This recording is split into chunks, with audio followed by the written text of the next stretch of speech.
If you're constantly battling low energy, cravings, weight control, watching your health slip away, listen up. There's a simple daily protocol they don't want you to know about that's helping people ditch their meds and reclaim their health.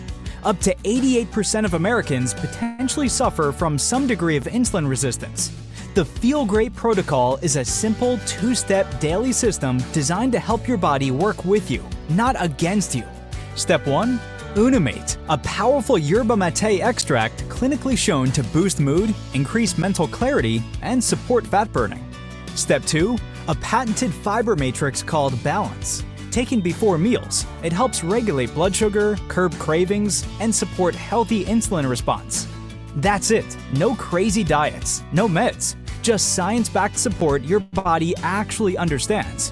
Feel Great is perfect for you if you have low energy, weight control, high blood pressure, high cholesterol, poor sleep, diabetes, snacking, sugar cravings, gut health, systemic inflammation. This isn't a trend, it's a transformation. Start today to reclaim your health with the Feel Great protocol. Let's go! You're now tuned in to the Patriot News. Patriots.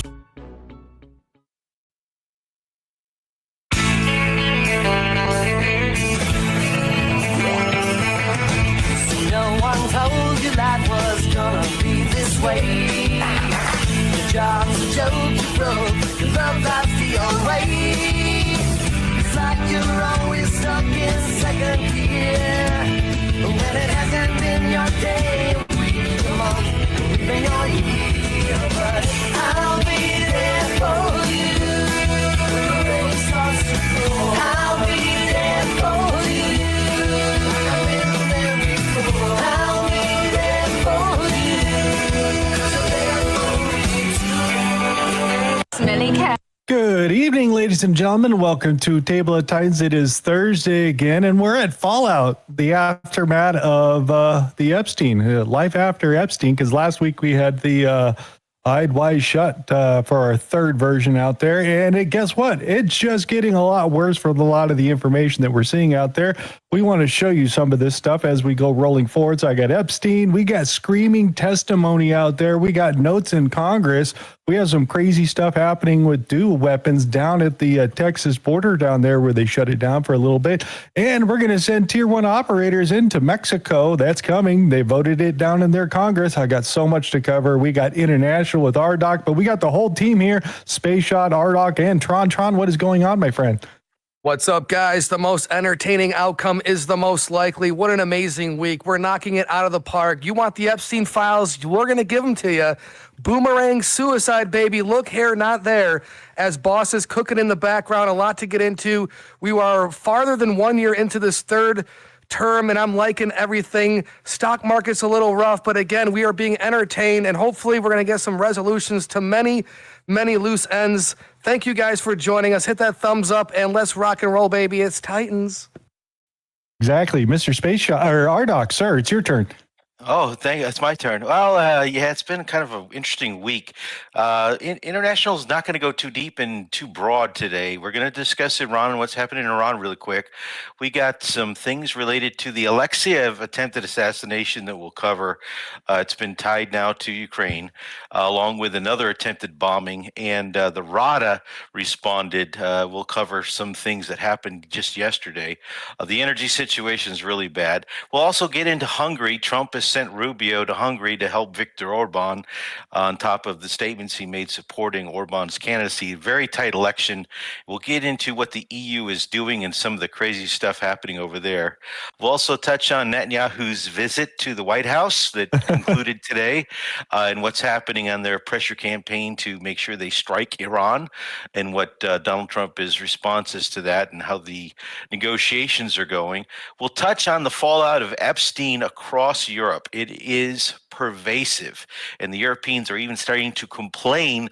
Why is the U.S. not taking down their elites when our elites are falling by the wayside? Yes. Well, yeah, and I'm sure as Hulkinator gets into it, Pam Bondi's had a horrible Screaming exchange. Oh my God, it was absolutely embarrassing. And Howard Lutnick has been caught lying before Congress. He confessed to Congress he only met Epstein one time and was disgusted and didn't go in his house after the first time and blah blah blah. Well, that turned out to be a big lie. Oops. And there's some other interesting thing. There was a Biden reference. Last week I said Biden was not referenced. Did you guys see that there was some sort of a document in the Epstein files that does talk about Biden's mask? Oh, yes, there is. There sure is, buddy. Loving that. Wow. Anyway, more and more stuff. And there's still redactions. There's still redactions and hidden names. So anyway. Mr. Space Shot, your turn. You go and save the best for last. And I truly believe that's what will be coming out is the worst of the worst. And I'm loving it. And I keep loving even getting, text messages from people I wouldn't expect it from. And I'm just loving it. And, the people just need the reminder, so it's absolutely great. So if you guys would allow me to read this 20-second here, it's a love letter of sorts. Dear Rhinos and Dems, where was your outrage in the early 2000s when Epstein was first arrested? None. Most of you didn't know about it. Where was your outrage in 2015 when Trump, being the first celebrity to make it public, did so at CPAC? Still no outrage. Jeffrey Epstein arrested and then, quote, gone from jail. Where was your outrage then? Non-existent. Only when Trump said it's a Dem hoax. That's when people started foaming at the mouth. Nobody cared children were being taken advantage of until, and only until, you thought you could bury Trump with it. See how screwed up people are? So, a bunch of hypocrites to a lot of you. With love, someone actually following along. So, great stuff. We got a lot of links, a lot of panic all over the world. You guys aren't getting rid of your pedophiles. How come? We're getting rid of our pedophiles out here. Absolutely great. And of course, guys, we can't forget to thank the mods, as usual, for helping myself, these guys, and many others over the course of the last many years. Very selfless help. And of course, Country and the folks over there at Liberty Base News, formerly the Patriot News Crew, doing a simulcast. Very interesting stuff. So, and I'll report on that later. But so for now, Hulk, back to you, because we got a lot of stuff to get through, and stuff's blowing up, and I'm loving it. I'm loving the panic. Yeah, exactly. Let's give a quick question and answer for the chat out there. You can put your answer in chat. Is Pam Bondi doing her job? A 0 for no, and 5 by 5 for a yes. Go ahead and put your answer in chat now as we go through. Before we go rip the Band-Aid off of the whole Epstein stuff and take a little gander in there, let's take a quick view by the numbers that came out on the Super Bowl over here. So we got to move about, it looks like 8 or 9 million people over to the other halftime show. If you're keeping score out here, you could see where you guys all came in right there in the beginning right there. So trying to get 1 million people to move from one live channel to another, especially on the Super Bowl, and then go back to it is a pretty amazing feat out there. So there's plenty of you people out there that did go flip the channel. I flipped my own channel, and there's no way in hell I'm ever going to pay for a football game. So there was like $18 on whatever news station you could watch it on. I went to Walmart and bought me a TV antenna, came back and hacked that stuff together. So that's how I watched my Super Bowl. I ain't paying for it. So I thought that was pretty good. Hat tip to all you guys that went over to the other side. And dude, it was a butchering. Those Patriots were certainly not in control of that Super Bowl. And I feel bad for the quarterback. He literally was swarmed. He had like 2 or 3 seconds after each play, and they were on him. So, but yeah, and I got to say, dude, as much as I couldn't ever watch, Bad Bunny and stuff, I got to say the other halftime show started off a little dull for me. It picked up a little bit for sure, but it started off like, I was like, all right, is this song going to pick up or whatever? But much better than Bad Bunny in any event.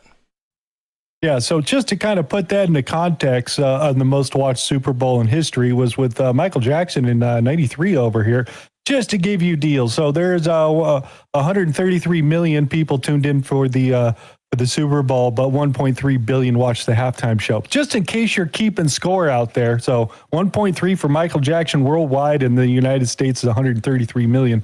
So most watched Super Bowl in history, way over Bad Bunny or the rest of those guys. I thought it was pretty good. I enjoyed some Kid Rock and some Robert Ritchie's for the people that are out there. One more little funny thing I found. Mr. Space Shot, would you read this for everybody here? Yes, but sure. A quick clarification. What's his real name? That's not his real name, Rob Ritchie or whatever it is? Robert Ritchie's is his real name. Okay, because that's what I was saying. I said, no, I was telling my son that's his name. I'm like, all right, so, okay. In Fallout, oh, interesting title here. Fallout, New Vegas's Beyond the Beef Quest. You rescue kidnapped boy, oh God, Ted Gunderson? Wow. Son of an NCR ambassador from cannibalistic elites in the Ultra Lux Casino.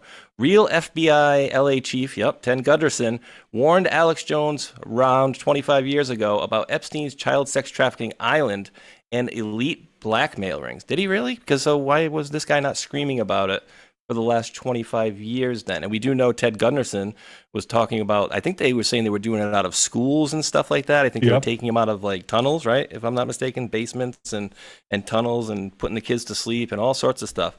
Yeah, there's been a lot of these over the years. And I was talking to our buddy Marauder about it earlier, about some of the other people that, were doing this years and years ago. I forgot the name off the top of my head, but out in the Midwest, they had that one group, the Franklin Boys. Franklin Bank Scandal, Nebraska Boys, Paul Bonacci, those weird things.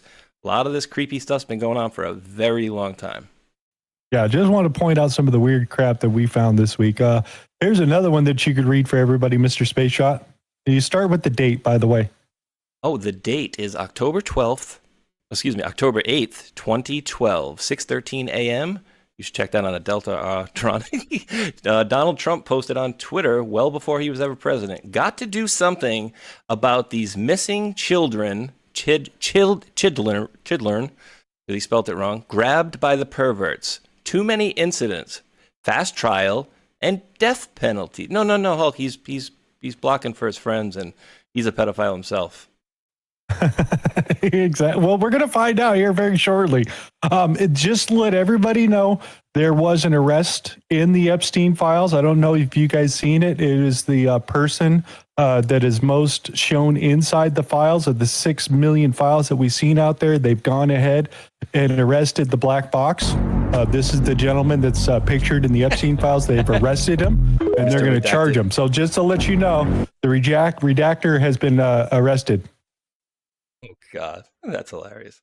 And it's funny. Most of those sheets are. But then again, they messed up, right? Certain people were bringing stuff over to Word and just saying, oh, look, blink, copy and paste. There's the word. Let's check in with Alex Jones, see how he's doing here. And fucking admit they're fucking killing already more kids, so you're telling me it isn't real when they had a fucking vote in the goddamn fucking Senate? That's a conspiracy theory. I am ready to be That's a conspiracy theory. Do you think he was right than most people out there? Because he called out a lot of people out there, and it's kind of interesting where he sits on the ladder of disinformation. I'm just saying. Oh, he certainly does sit out on a ladder of disinformation of himself. Did you see his interview he had with Liz Crokin this week? I thought it was very interesting how he told Liz, oh, I knew about the Q stuff was out of the White House, and, they asked me to take part. I said I was going to take part of this. I'm like, oh, no shit. How about, wait, who the hell is Zachary Klawan then? Oh, that was the guy that you brought on and said, we don't need Q, we got our own Q. Q's a bunch of psyop bull stuff, blah, blah, blah, blah, blah. But hey, looks, he's much leaner now, I guess. That's him. Oh, God, we have a better chance of Putin being Q or Q plus or any one of those things than that guy. Which maybe Rdoc was right, It could be, dude. I don't know. It's just a theory. It's just a theory. Just a theory. Yes. So speaking of Russia out there, you could read the very top part there, Mr. Space Shot, for everybody. Remember, the vampire ball is coming to an end. Kirill posts, right. Russia fights the satanic wing of the liberal West as more shocking disclosures are coming. And that's reposting a Bethany O'Leary post. Obert talking about going scorch earth on Epstein files. She says it's way darker than anyone imagined. Torture emails, constant references to, quote, consumption, a place literally called the Cannibal Restaurant, and code words like, quote, jerky and human meat being thrown around like it's nothing. I like the tuna. I thought that was interesting. She's I got more. You good? Okay. Just the very first part we wanted to get into because we got to go pull off some of that stuff that we were seeing over here. Jerky. So you can go and read this for everybody. Jerky. This is so good. All right. Well, Jeffrey Epstein had teams working 24 hours a day. Now, I just want everybody to remember beef jerky, right? Are we talking human meat or beef jerky? Just We're think going to about find what out here in a second. Yeah, think about what it entails here is what I'm saying. 24 hours a day to ensure he always had beef jerky whenever he needed it. The stock in the freezer was regularly replenished, and they had to take care that the meat didn't spoil. Oh, snap. Beef jerky is made precisely so it doesn't need refrigeration or freezing. It is dehydrated and preserved. So why all the logistical drama? Flights, freezers, 24-hour stock for something that doesn't spoil. Stock in the freezer, quote, 6 packages in the freezer downstairs for your next trip. Quote, sending to the lab for nutritional analysis. Quote, recipes, temperature-controlled storage, bulk purchases, deliveries, etc. There was genuine concern about a possible beef jerky shortage that Epstein might face if communication wasn't efficient. His elite guests and friends frequently consumed the beef jerky served on the island. And we were told this stuff in a certain way. Oops. We want this one. Now you can read that. Okie dokie. Francis Derby, an American chef, seems to be always ready to cook for Epstein and his clients. The, quote, jerky meat, baby flesh in parentheses, or white tuna, and then in parentheses, frozen body of a white woman. 1,320 citations. His chain of restaurants was called Cannibal Beer and Butcher. Yes, we've reached this point. Ooh, so, that's bad. Yeah, on the call deal. And the email that kind of puts it all together right here. Would you like to read this for everybody? Why not? Just wanted to touch base about jerky. Jeffrey Epstein said he was going to start eating regular food again, so he might be eating less jerky. That said, he has 6 bags of it in the downstairs freezer for his next trip. I believe it should be good enough. It should be enough to get him through. Any other questions, please let me know. Hulk, what's regular food mean? Yeah, exactly. Like no sugar? Because I'm on like kind of a, no sugar fasting type of thing now. But like, that's bad. That's bad. That's bad. I mean, Tron, we had the whole hot sauce in Hillary Clinton's purse, right? Were we making shit up?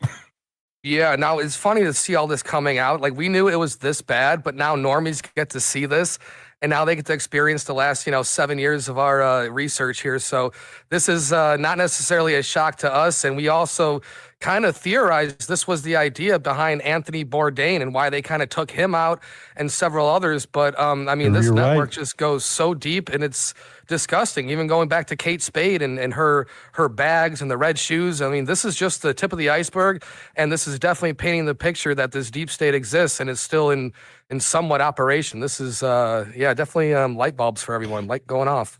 Yeah, because we had the Obama chef die, Bourdain died. I'm just saying, I'm not sure if this guy's still alive or not, but I just find that interesting. People around that era end up disappearing. So here's another thing you want to get into. Mr. Space Shot, would you read there at the top a little bit? Absolutely, and I was just looking up Francis Derby just to see if he happened to be alive still. The top you said, or the bottom? I'm sorry. Yeah. Hey, Grok, Jake Shields, former MMA guy. Hey, Grok, I'm reading the Epstein files, and I just noticed something extremely disturbing. He often responds with whoops after he appears to have raped or had someone killed. Will you look at all the times he said that, whoops, and tie it to my theory? Oh boy, this dude. I reviewed recent Epstein file releases via public sources. Quote, whoops appears over 400 times in his messages, often in disturbing contexts. Responding to Mary Kennedy's suicide. Whoops. After news of an alleged rape. Whoops. In a, quote, permission to kill exchange about a liar. Whoops. On a mother-in-law's death. Whoops. This pattern aligns with your theory of following violent or fatal events, though it's circumstantial. More files may reveal additional uses. Yeah, no code words. No code words in there whatsoever to go look for. Tron, read that for everybody. Guys, start with Trump, the date. A tweet, January 6th of 2018. Interesting. Michael Wolff is a total loser who made up stories in order to sell this really boring and untruthful book. He used sloppy Steve Bannon, who cried when he got fired and begged for his job. Now sloppy Steve has been dumped like a dog by almost everyone. Too bad. So, yeah, he's high up on the list on the Epstein things, a lot more involved than a lot of us thought. So I'm not sure where to put the whole Bannon war room. Would you go ahead and read what he said over here? Oh, okay. Here's Steve Bannon's email about gene editing babies. Oh, and then we got, I feel obligated to be balanced, noted biologist comes defense. Gene editing babies. Nice. So, why not? yeah, the whole eugenics thing, like they're doing down in Zorro Ranch, would tie right into that thing. So, one place they never raided. I'm just saying. And here's a quick little email from, Jeffrey Epstein. And they're talking about taking down Trump. And again, it's the same type of idea. This is not Bannon, but this is just another one of Epstein talking back and forth because Bannon was also in here talking about taking down Trump. And doesn't tell me the exact date. I wish I had the date. 1/1/2019, not too long ago, guys.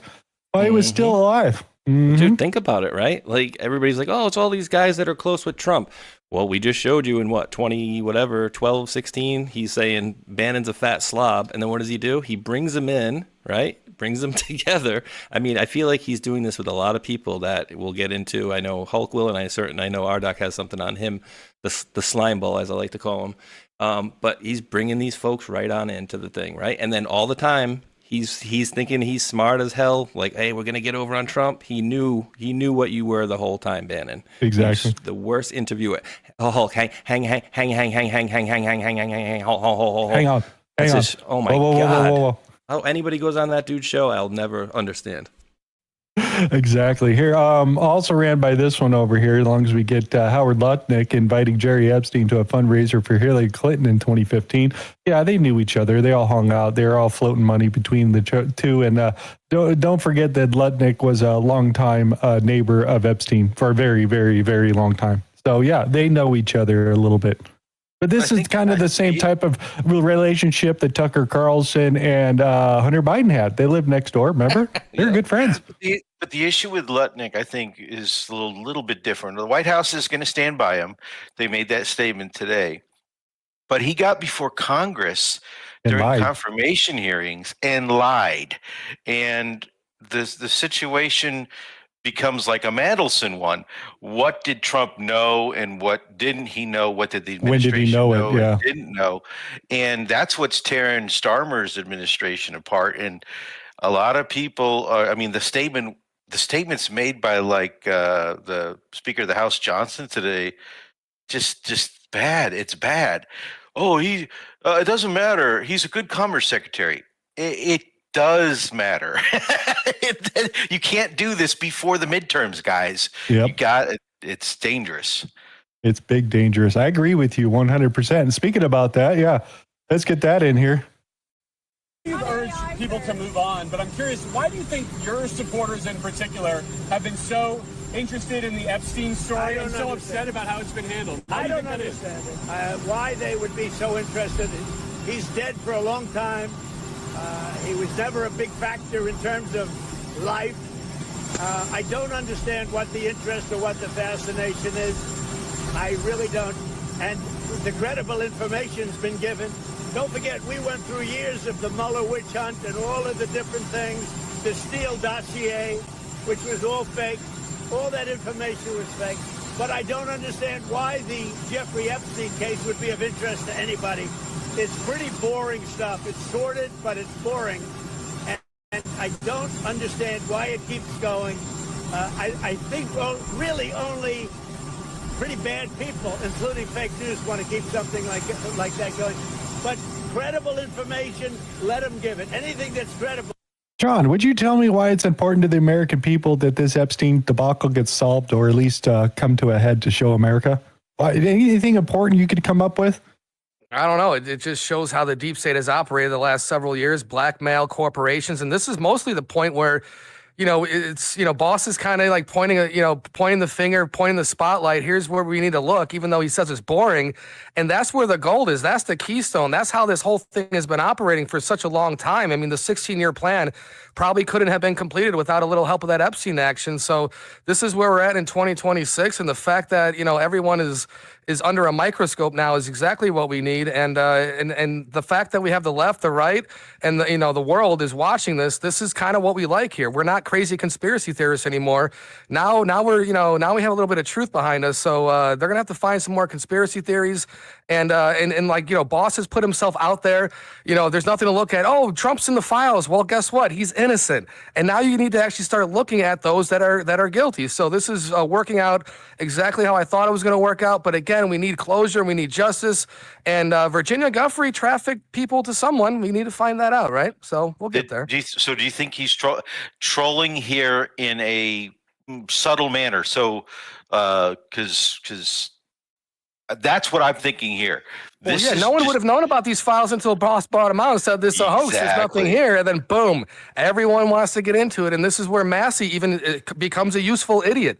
You got to have someone that's quote unquote somewhat neutral, even though he doesn't help us at all. But again, use him as an example. Vote with the party that's for truth and for the light. And then that's how we're going to have to move forward. It doesn't matter left or right. I mean, the SAVE Act is coming through. We have 70% of America that's in favor of voter ID. We have 37 states already on board. So midterms, I think, is going to be okay once we clean up their voter rolls. But again, we need justice. Yeah, exactly. So they will try to cheat. They will absolutely try to cheat. They're going to. This is I'll call it Trump trickery. He's has to play along to some degree with some of the people that may even be in his own cabinet, guys. And this is something that we have to understand how deep the freaking swamp was. We saw it in the first administration, how these people were all around him. Okay. So if he is working to expose this and trolling in this comment here, I don't know what there is to see here. It's nothing. He's dead. It's been a long time now. Okay. Well, he got a guy that's sitting around him on an airplane all the time, smiling and snickering and laughing and ha ha ha and helping to make all these deals all around the world. It gets weird. It starts getting weird. Then you got this Jared Kushner allegation. Yeah. And is there this Jewish conspiracy group that conspiracy theory of a group that is kind of controlling the world? And, did Netanyahu really say this? Ehud Barak. It starts getting really dark really quick. Really quick. And we don't know how it's going to land, because what are they going to expose to the American public? We really don't know. But some of the stuff that's coming out, Tron, I'm sure you've seen this too. You want to talk a little bit about this? There it is, 2006. Files confirm that Donald Trump blew the whistle on Jeffrey Epstein discussing activities in a 2006 phone call with the police. Trump was one of the very first people to call, and Trump said Ghislaine Maxwell's evil and focus on her. And this is something that we've always kind of had an idea about. Boss is always kind of somewhat connected to these three-letter agencies, and I truly believe this goes back to John G. Trump and his uncle giving that task of Nikola Tesla files, and somehow the Trump family has been somewhat protected over these many years. I mean, you don't build hotels and casinos in Jersey and Vegas and whatnot. And there it is, guys. Newly unsealed court docs reviewed by the Miami Herald show Trump called Palm Beach police about Epstein in 2006, and Trump described Maxwell as an evil operative and to focus on her. Boom. So think about that. He kicked him out and then called the cops on him and told the cops what he did. And then the FBI and everybody else got involved after that, as long as you're keeping the timeline. So this is him calling in 2006, but even before the whole Pam Bondi and the whole Florida thing and how it all got blown up. He was the first one there. So that's good to see some of that stuff come out. Let's go stop by The View and see some old clips of them talking about certain things, like that whole Roman Polanski thing. You guys all remember that. She was 13. Was not charged. I know it wasn't rape.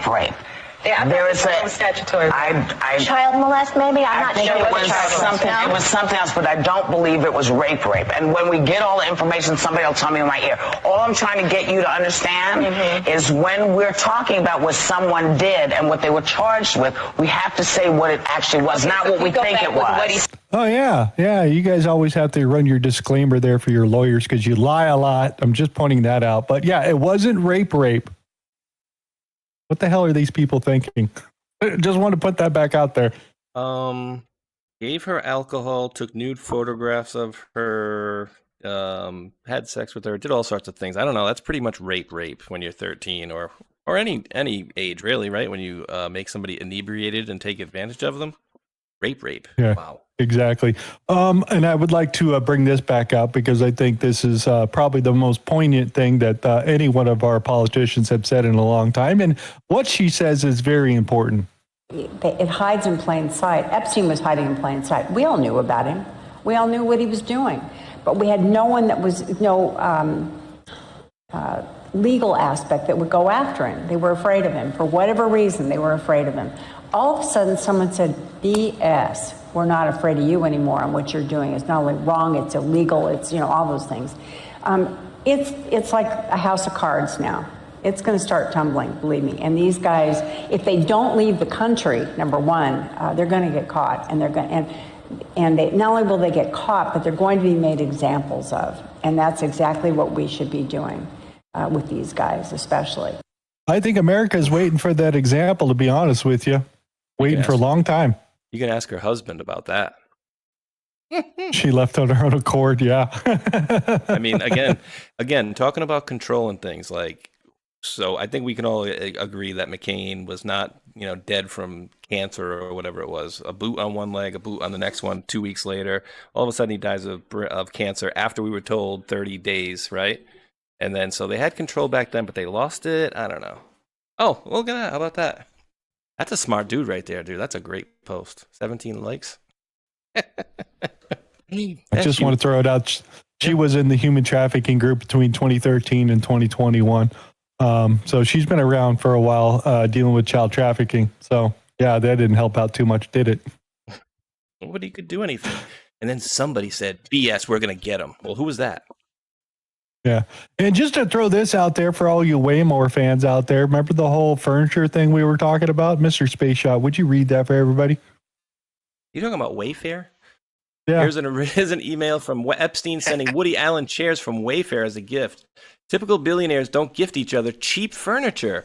Wayfair is listed 389 times. There are many orders placed directly by Jeffrey himself. He even said it like that, Jeffrey himself. Hulk, you want to let folks know about the Wayfair deal, because some people might be new. The way that the conspiracy theory went through is people are looking into the old search functions of Waymore, whatever the hell the name of the company is, and they were finding where pieces of furniture that you would find at IKEA were being sold for $20,000 or $30,000, and everybody's like, "Dude, this is trafficking. They're trafficking kids. You could order a kid here and ship it to wherever you want to." And I'm like, "Dude, you guys are all nuts, dude. There's no way that that's ever going to happen where they're spending hundreds of thousands of dollars for kids that's designed as a chair or something like that, or a piece of furniture, and then you're like, oh shit, it's in the emails." You guys were right. At the end of the day, this is like money laundering. Whether it's children or drugs or anything. I mean, this is like the artwork. This is Minnesota's wineries that they have over there in Somalia. It doesn't make any sense. And again, this is a way of overpaying for things in order to make your books somewhat balanced, even though, you don't pay $30,000 for a cabinet, you can get for a couple $100. So, I tell you what, guys, the craziest part is that this is included in the emails. Like there's nothing in the... There's everything that is in here. Even if it's not in there, if you do a search for it, you'll probably find it. And the fact that Wayfair has been in there so many times, it's like, man, does that solidify all those videos from years ago? Like, it's just absolutely insane what's included and what's indexed and what's searched, and just fascinating. I shit my pants when I saw this. I'm like, oh my God, these guys were right. I mean, it's a lot deeper than most people thought. It's what it comes down to. And to have Wayfair to call you back in under 2 hours for an update about your delivery is a little suspicious. Not the shipping company, but the company itself will call you. Well, remember too, Hulk. Remember the interesting part of these things, right? It was like a cabinet, but it would be named like the Jessica. Ashley or something. Yeah, the Ashley, right? Yeah. And I saw one of them was a friggin' pillow, and it was like, I don't know, 25 grand for a pillow that should have been like, a corner of your couch type of pillow. And so, yeah, there was all sorts of nasty stuff in there. And I did the same thing. I looked at one of these cabinets, was named after a boy or girl's name, and it was literally $30,000. I got the Q number for it, or the SKU number. I looked up the same one at Walmart, and it was like $400. So 400 to 20,000. I don't think they're just upping their prices to make some, some cheap and something deals. you have to realize though is that Wayfair kind of works as an Amazon, a Walmart.com, where you're able to have third-party sellers. So at some point, someone could have had an idea of this and then actually ran with it hardcore and posted and whatnot. But in this situation, it kind of confirms that something was askew, even though there are third-party sellers and whatnot, but not necessarily Wayfair directly. But this is confirming there's some effery around here for sure. I agree with you. Just weird shit that's out there. Never mind the fact that when Maxwell house was raided, she had wrapped her phone in tinfoil, not to be monitored or tracked. Just wanted to point that weird shit out. To do that. Netanyahu covers the cameras on his phone. Apparently, they don't have cell phone cases that can cover that and slide it open like I have. But tinfoil hats for everyone. There we go, Maxwell. Would she not want her phone to blow up? Yeah, like or maybe the she wants to pagers. save it for her In-N-Out burger for later on. Oh yeah, remember she was married too. That we just found out she was married at that one particular location she was renting, and a whole bunch of other stuff. It was really weird scenario with her. What else do we got? Oh yeah, Tron, would you read this for everybody? Because I kind of was like, no shit. Breaking insane document found in Epstein files. Here's an email from Al Seckel to Jeffrey Epstein.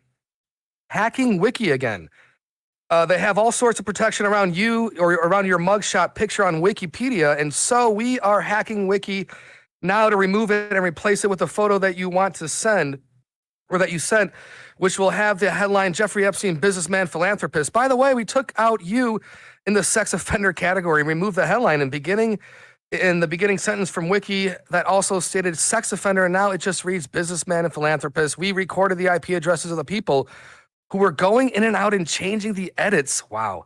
And actually hacked the site to block them back in. That's what has been done in Stable.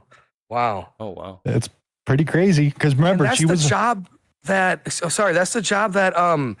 that the woman's missing in Arizona. The husband works for a company that scrubs this kind of information online, like kind of like a profile alert system to clean up social media and any sort of online presence there. So it's kind of interesting they're using that for Jeffrey Epstein. Yeah, and remember she was all over 4chan. They started 4chan, and then they did poll right after meeting Epstein with I can't remember the guy who runs the 4chan that originally started it. But there's a lot of info that intersects with a lot of stuff that we've dealt with, including the whole Q thing too, over there on the chans, which I find greatly interesting. Don't go. Don't go. What you want to see? So I looked it up, and apparently that dude, Al Seckel, is Ghislaine Maxwell's brother-in-law. And I'll read you a quick headline from I'll read you a quick headline from the Daily Mail, and tell me where I'm queuing in on here. Exclusive. A hand and a foot were missing, probably eaten by wild boars. Mysterious death of Ghislaine Maxwell's conman brother-in-law is finally declared you guessed it, suicide. 7 years after he jumped to his death from a 100-foot cliff in France. Wait, hold on. All right, so maybe the boars ate the arms and legs after he landed, I hope.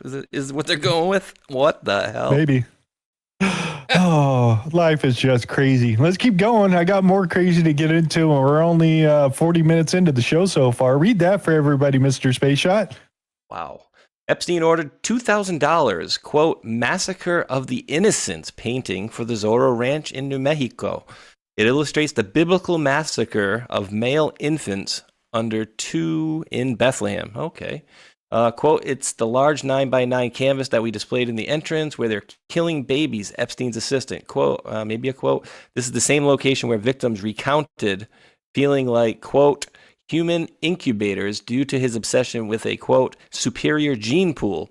Some emails discuss underground tunnels at the ranch. Hulk, why didn't he address his egg-shaped penis when he was going to clone himself as the perfect human? I thought they were going to fix that. Can you do some gene editing and just, fix that? I mean, seriously, if you're thinking about doing all this and you got the baby factory downstairs, why don't you fix your clone? Just saying. Don't forget about the whole reason for 123andMe existing and Ann Wojcicki sister. Yeah, 123 and what is it? 23andMe. Sorry. And Sergey Brin. That was one of the first deep digs that we ever did back in the day. But their concern was the interbreeding problem over many generations among the Jewish population, causing severe deficiencies in the genetics, and they had to try to fix it. And so they've been very, very anxious, and that was blown open a long time ago. Now 23andMe or whatever the hell it is gone now. I mean, I think they've been sold off, or they sold the data.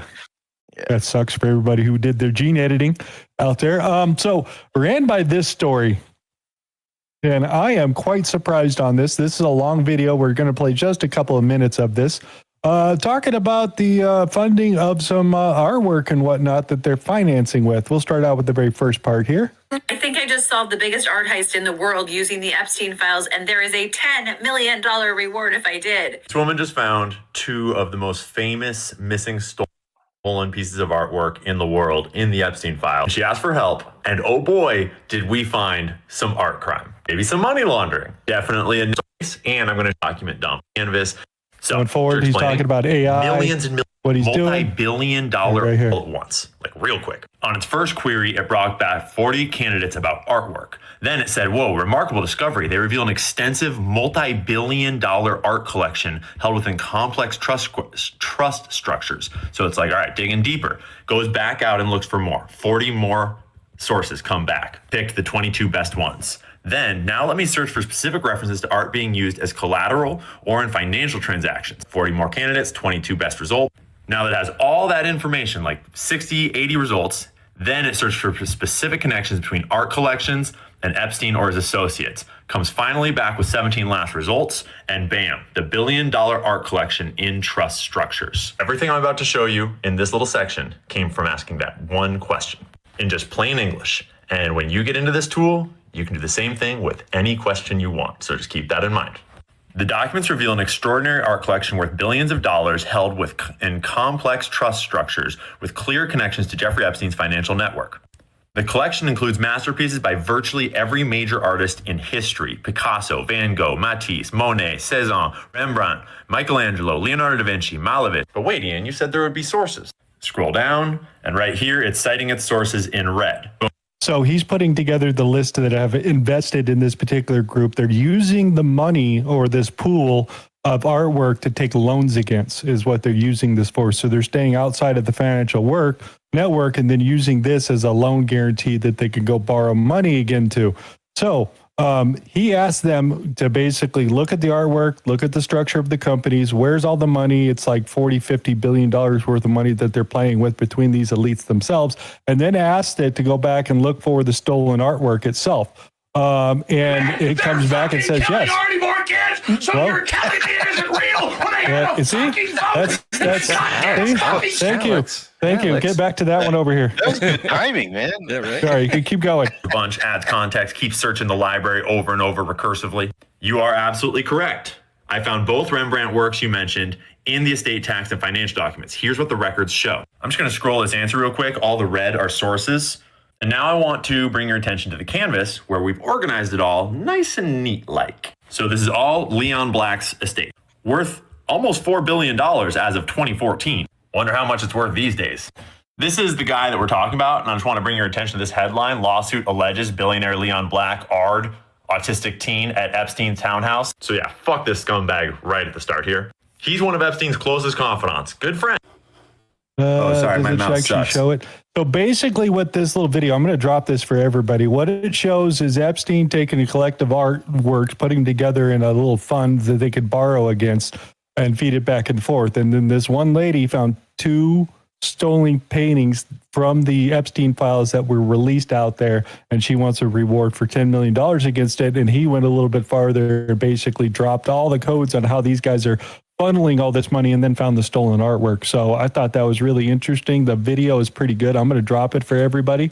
But I just find that absolutely interesting that they're finding that much info in there.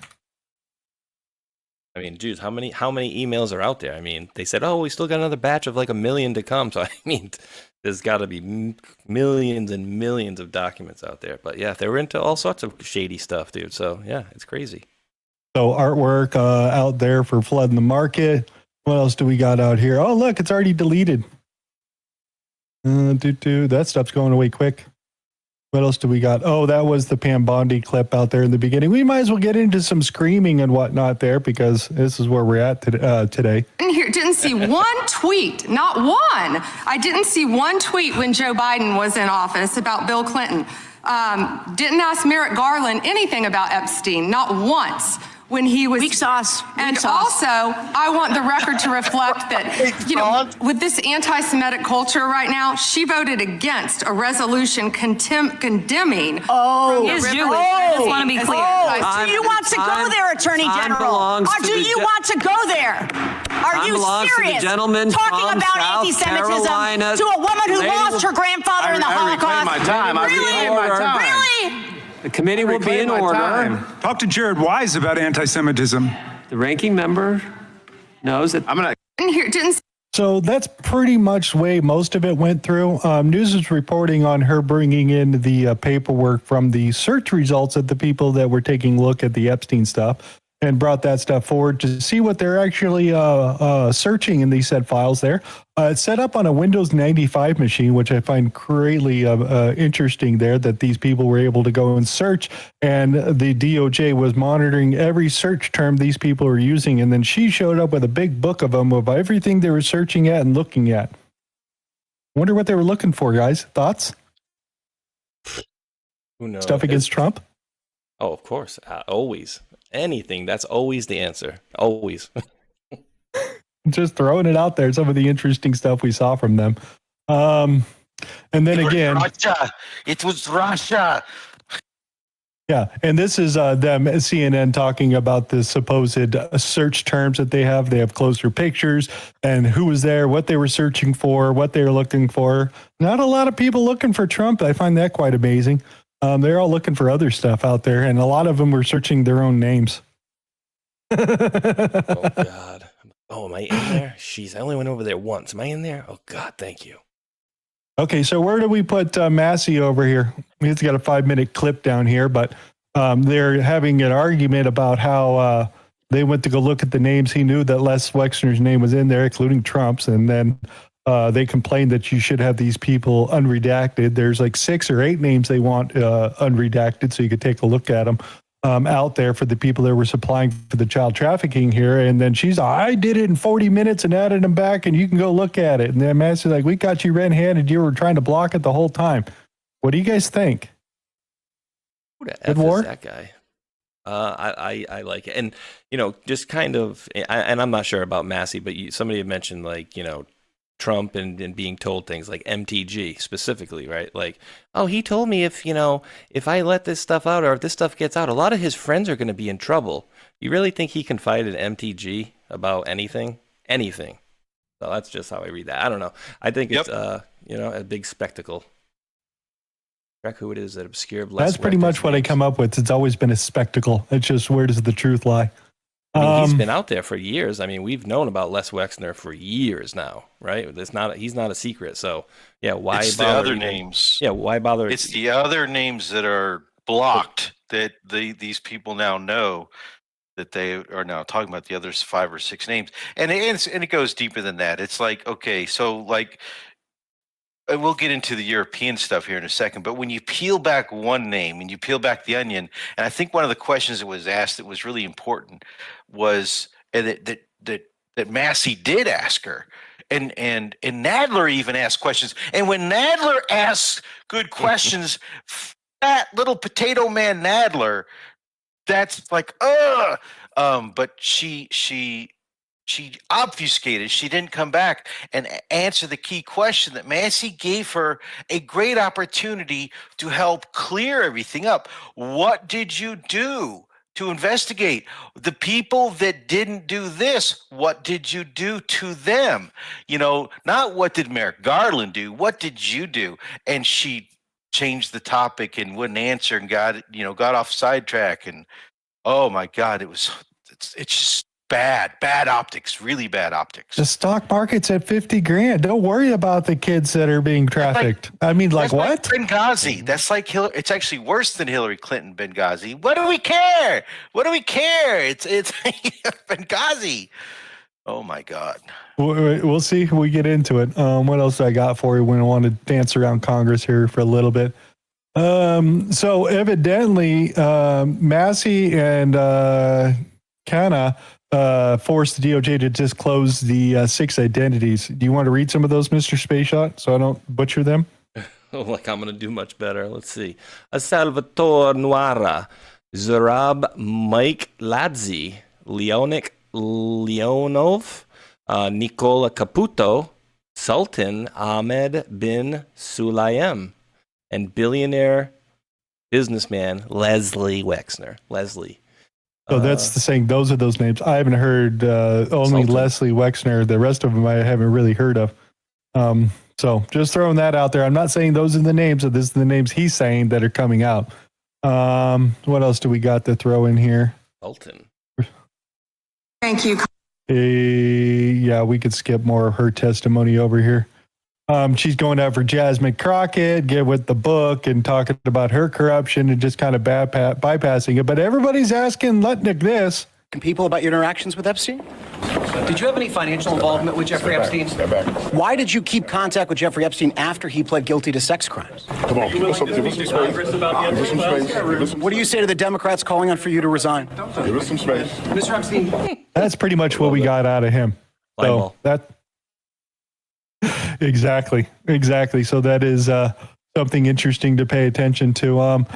We'll go over here to Solomon really quick because he said something that I wasn't aware of. But this scandal about Epstein is in 2007 and 2008. The George W. Bush Justice Department had a chance to shut down Epstein forever, for good.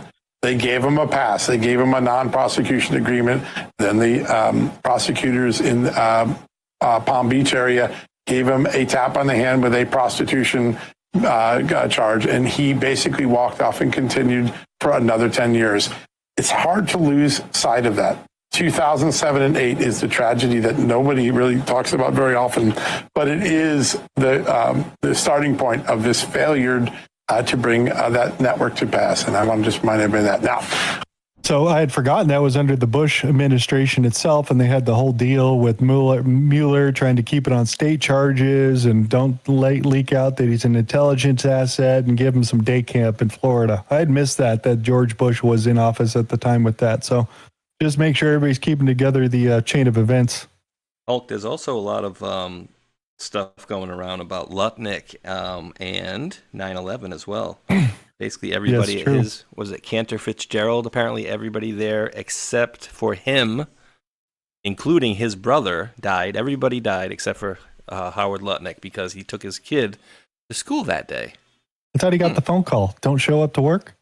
Well, I mean, that's when he says he had to take his kid to school. You know, he doesn't tell them, like, hey, they told me don't go there. They're going to blow up the building today. He tells them, hey, I had to pick up my kid at school. Wink, wink. So what happens when the general public starts asking questions about the people that show up in the email list here? I believe this is Ohio State right here. Student asking questions. Just one more. No. Whoa. I told you not to put that in my face. I did. Dude, you can't do yes, that. You did. No, I'm not going to ask you again. Don't touch me. Don't touch me, motherfucker. Who the fuck put his hands on me, sir? So yeah, just asking questions about Epstein stuff and how you're associated with it. And the gentleman, Luke Perez, is now on leave from Ohio State here at this point. So yeah, you should get assault. But dude, I've seen a lot of videos of people going around and asking these people, saying you're not going to be safe. Walk down the street because we're going to ask you all these questions, which I find a good thing, as long as we're not violent about it, like this guy did. Well, and the best part is that's not a Q guy. We don't know if he's MAGA. That's just someone who's curious, and that's what this whole case is bringing. It's bringing left, right, gay, straight, black, white, everyone around the world They have their eyes on this, and the fact that people in other countries are demanding justice as we're uncovering all this is just fascinating. So keep it up, keep up the citizen journalism, and it doesn't matter what party you represent. Just get the truth out there and put some flame to these people. That's what we need. Yeah, I forgot to grab it, but there's a clip out there I've seen of a black man in an airport holding area waiting to get on the airplane, and you could see he's looking at the Epstein files, and he gets up and freaks out and says, "They're eating kids, and you guys are all acting normal. Gonna get on a plane? Seriously." Welcome to our world. My dad started asking questions and all that, and I pointed him in the right direction. I go, and I basically told him, I go, I don't worry about it as much anymore, because in the end, God wins. There's nothing we could do to change it at this point. Do you remember way back though?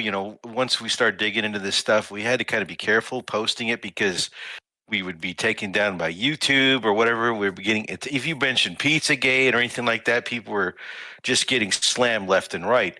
Now with this Epstein revelation, it's now mainstreamed again. And not only is it mainstream, but it's now, now there's something tangible to it. Now we can start holding people accountable, right? Or at least try to hold people accountable. I hope so. Now, this is now a really good time to try to red pill people back on some of that stuff that was being posted. Say, hey, look here, see, this is what was happening. So in a way, you are the news now can become very relevant again to people and not being afraid to discuss this. And just real quick, Doc, I think this is why they're pushing the whole quote-unquote anti-Semitism thing, is because that's the next roadblock that's going to prevent us from revealing the truth about, I don't know, pretty much about a lot of the stuff. So, yeah, so that's why I think Bonnie threw that out there. That's going to be the next one, guys. Goyam, you be quiet, Goyam. Yeah, eat your goy slop, have your Doritos and your cheeseburgers, and be quiet. Yep. Ran by this one. I've seen this posted a couple of times. You like to read that for everybody, Mr. Tron? Guys, right here, Picture Day at school was canceled. Why?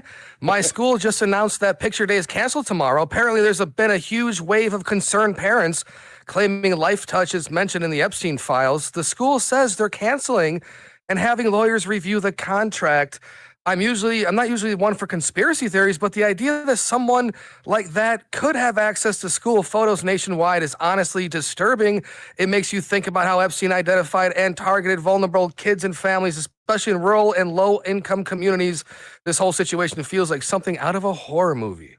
And when I read this, I thought of Rachel Chandler and the photography studio. Spatial, you want to mention anything about that?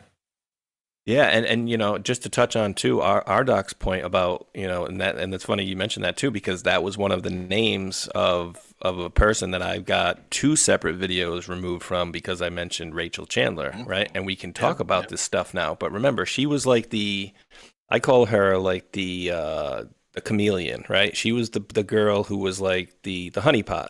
But, if she was dressing with a rap guy, she would be dressed like a hip hop girl, Middle Eastern type of dude. She would have that type of attire, and she would find her way to get with all these people, even Paris Hilton and the twins there, Ashley Olsen, there's a couple pictures of. And then she had her little photography shop where we had all sorts of gross images, 2 babies in a pentagram, one holding like a dagger, like all sorts of nasty stuff. One kid looked like he was beat up, and I don't know, I'm probably forgetting some stuff. They're all malnourished too. They're all... Yeah. You know what I was thinking about the other day when all this stuff started redropping again? I was thinking about Kate Mazzucchelli and all of her messages back and forth to Putin, and yet she ended up becoming who she was and that whole mess. I don't want to go back through that in detail, but she was posting all kinds of stuff as well on her website and leaving a trail of breadcrumbs almost. And the connection to her attempt to get into contact with the Russians. There's a lot of stuff here that's going to start bubbling up to the top. I don't think we're near. I think we're not necessarily tip of the iceberg, but we're chipping away at the iceberg. But there's still a lot of stuff below the water level that hasn't even risen to the surface yet. Yeah. Ran by this comment here because he's in the files too, so we might as well get his comment right here. Very important comment about his history. And I said, I'm not scared of a germ. I used to snort cocaine off of toilet seats. And I know this disease will kill me. Right. Like if I don't. Yeah. Okay. Yeah. Another person that's in the Epstein list over there. Yeah, Theo Vaughn can relate to that. There he is. I was gonna say he has to be on Theo Vaughn's show. I literally was just saying that. I wasn't even looking at the screen. It's not AI. It's a real clip. Yeah, he did say he snorted cocaine off the toilet seats. Epstein wasn't there. What the hell? That's disgusting. A little class. Come on. Yeah. So just wanted or something. Have a little class. It's your wife's titty. It's better than Kanye. What was that girl's name with the champagne on her butt again? What was her name? Kim Kardashian. Oh yeah. That's Kardashian, isn't it? A Kardashian? Yeah, Kardashian. Better than snorting it off for her ass, I guess, right? Oh, yeah. Where do you need Hunter Biden when you need him, right? Where are we going? Where else did we land? The Senate failed. Shut up. The Senate failed to advance the DHS funding bill, which means DS will luckily shut down tomorrow night. So just reminder, ICE has got funding for another year and a half or so, but everybody else, TSA, Coast Guard, cybersecurity agencies, all those don't have any funding, and Democrats are going to hold them hostage, and ICE is still going to be able to do whatever it wants to, but the rest of them are going to have to shut down. They're probably going to shut down tomorrow. They already sent most Congress home. They're all on vacation for like 8 or 9 days, and then they're going to come back and maybe vote on it. So that's what Congress is doing. Holman announced the shutdown of Minnesota. So yeah, we're going to get there. Okay. We're going to get over there. I got that coming out there. I just wanted to throw that piece out. What else do we got? Having any meaning? Again, Fetterman over here is the one that's keeping the most sane out of the group itself. It says ICE has unlimited money right now, so you're going to punish all these other parts, very important parts of our government: TSA, Coast Guard, FEMA, cybersecurity. What a statement to our enemies! Our cybersecurity is going to get shut down. Here I am, a Democrat, and I want to make a move that makes better for me. So yeah, he's calling out all these Democrats for shutting down the government here, and everybody went home. So his sweatshirt and his $45 sweatshirt. I'm okay with that dude now. Yep. Isn't it amazing that the stroke victim who could hardly speak is now one of the most sane people? The Democratic Party. That's the only way it could be. Yep, it's the only way. Oh God. What else do we got in here? We got, and again, Holly is also confirming that the 14 leftist groups, including Soros, is funneling $60 million into the anti-ICE riots. So they know. Why nobody's been prosecuted on any of this stuff yet, I don't know yet, but they're definitely talking about the paid organizers that are there, and they're very around a lot. That's one thing that's not even anywhere being discussed. Oh, Israel Epstein. Oh, it's Russia Epstein. Oh, it's UK MI6 Epstein. Nobody's put the two together. Soros, Hungarian Jew, Epstein. It's coming. Oh, I'll wait for that one there.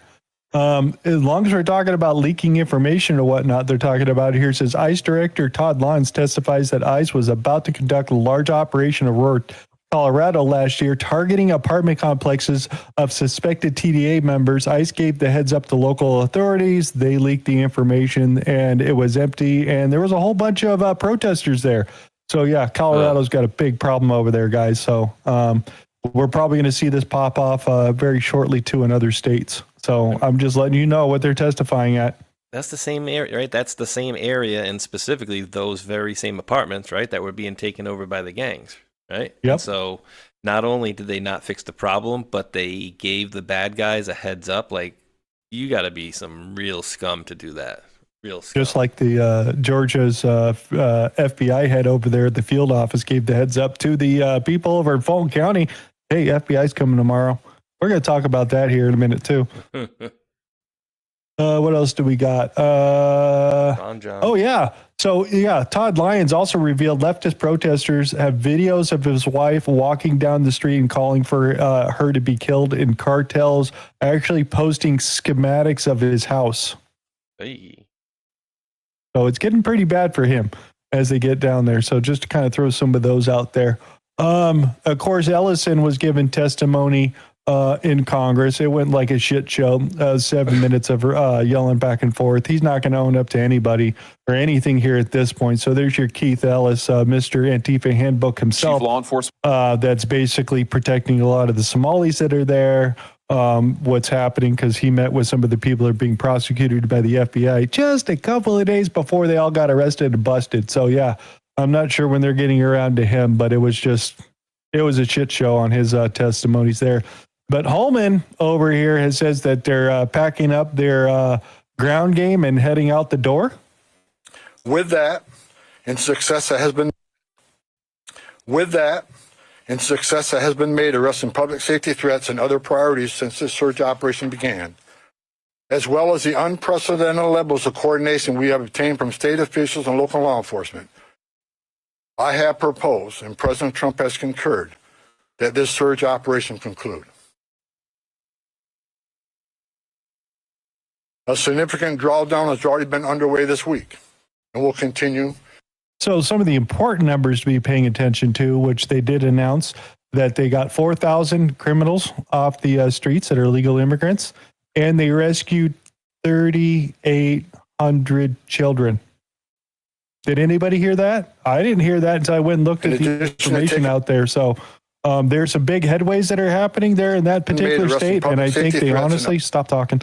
They honestly made a deal with the group right there to facilitate the illegal immigrants out of the jails, or anybody that they arrest that are an illegal immigrant are going to be sent over to DHS and ICE, and they're going to be exported out of the country because it seems that's the deal that they got with the local government. Does anybody want to say, no, that's not happening, or what?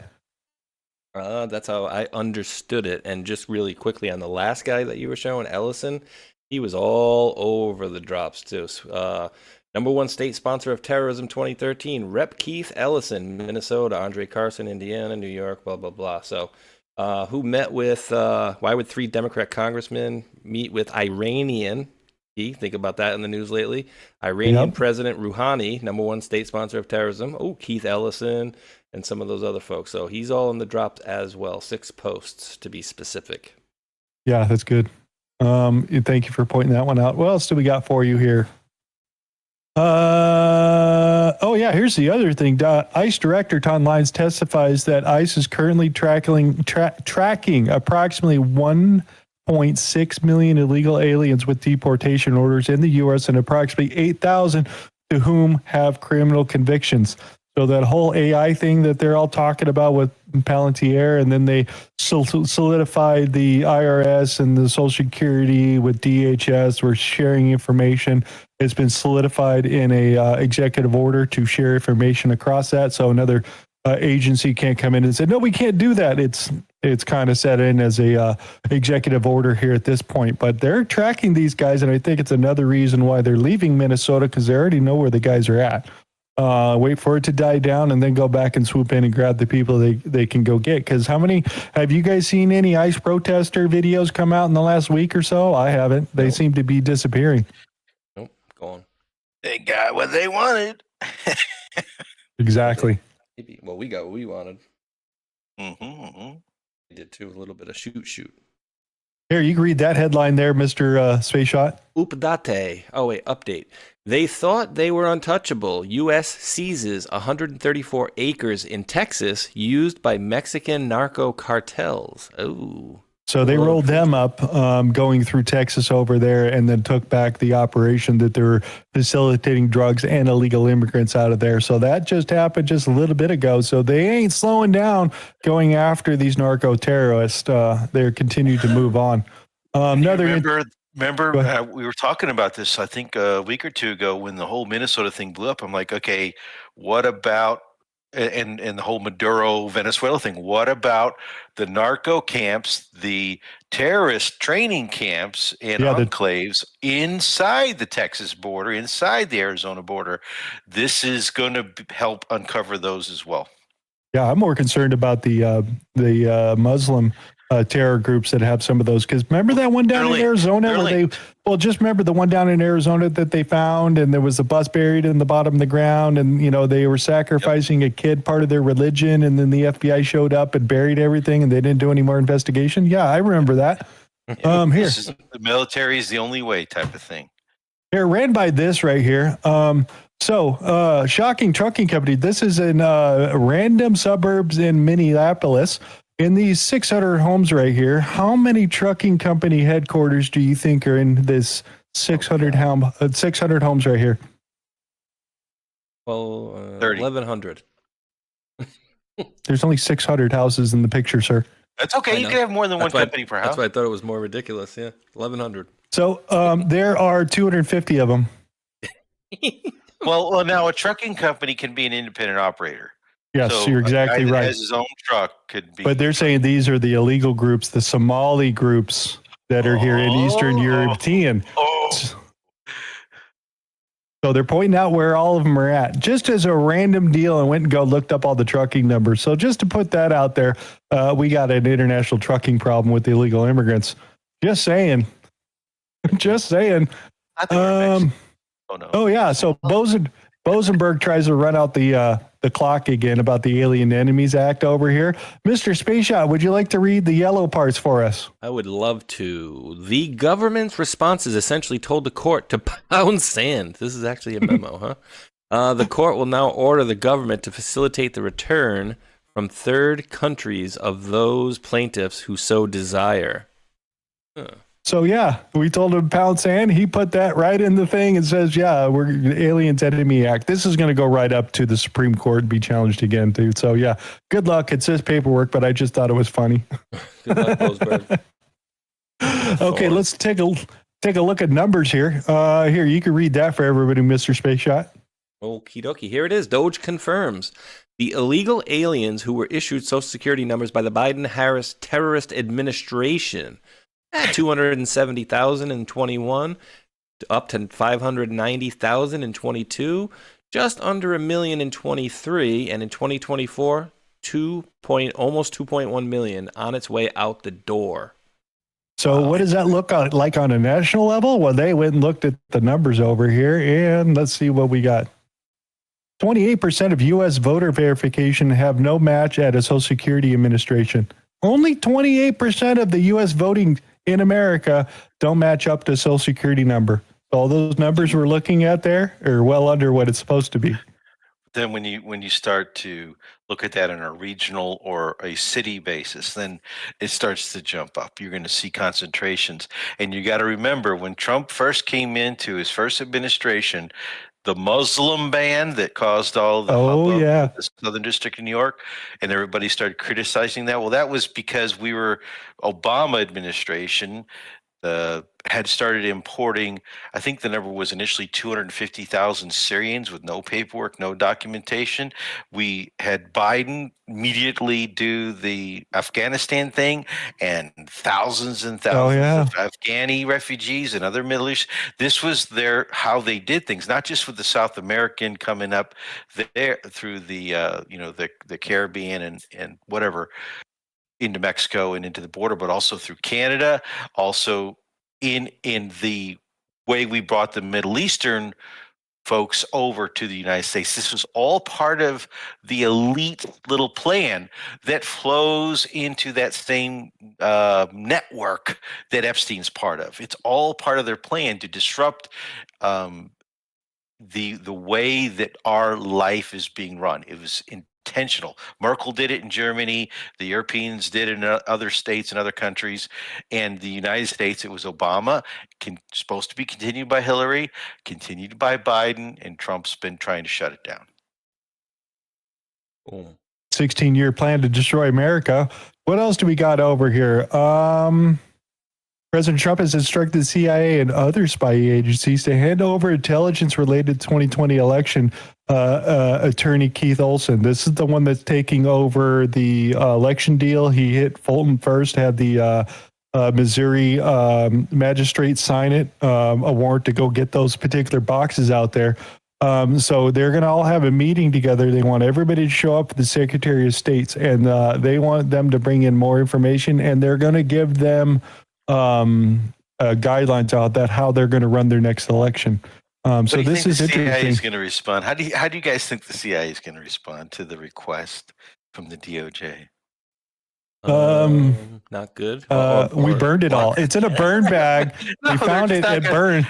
We looked through our stuff. We can't find anything. Sorry. Thank you. Have a nice day. Well, we got the Tulsi Gabbard thing that's supposed to be coming out. So I'm assuming this is all associated with Tulsi Gabbard's going to tell Trump, tell them about the Secretary of State's, and then Keith Olsen is going to go along and keep prosecuting people. Hopefully. He's starting down in Georgia, so let's see how well it goes over there. Almost seems like a plan is coming together of sorts.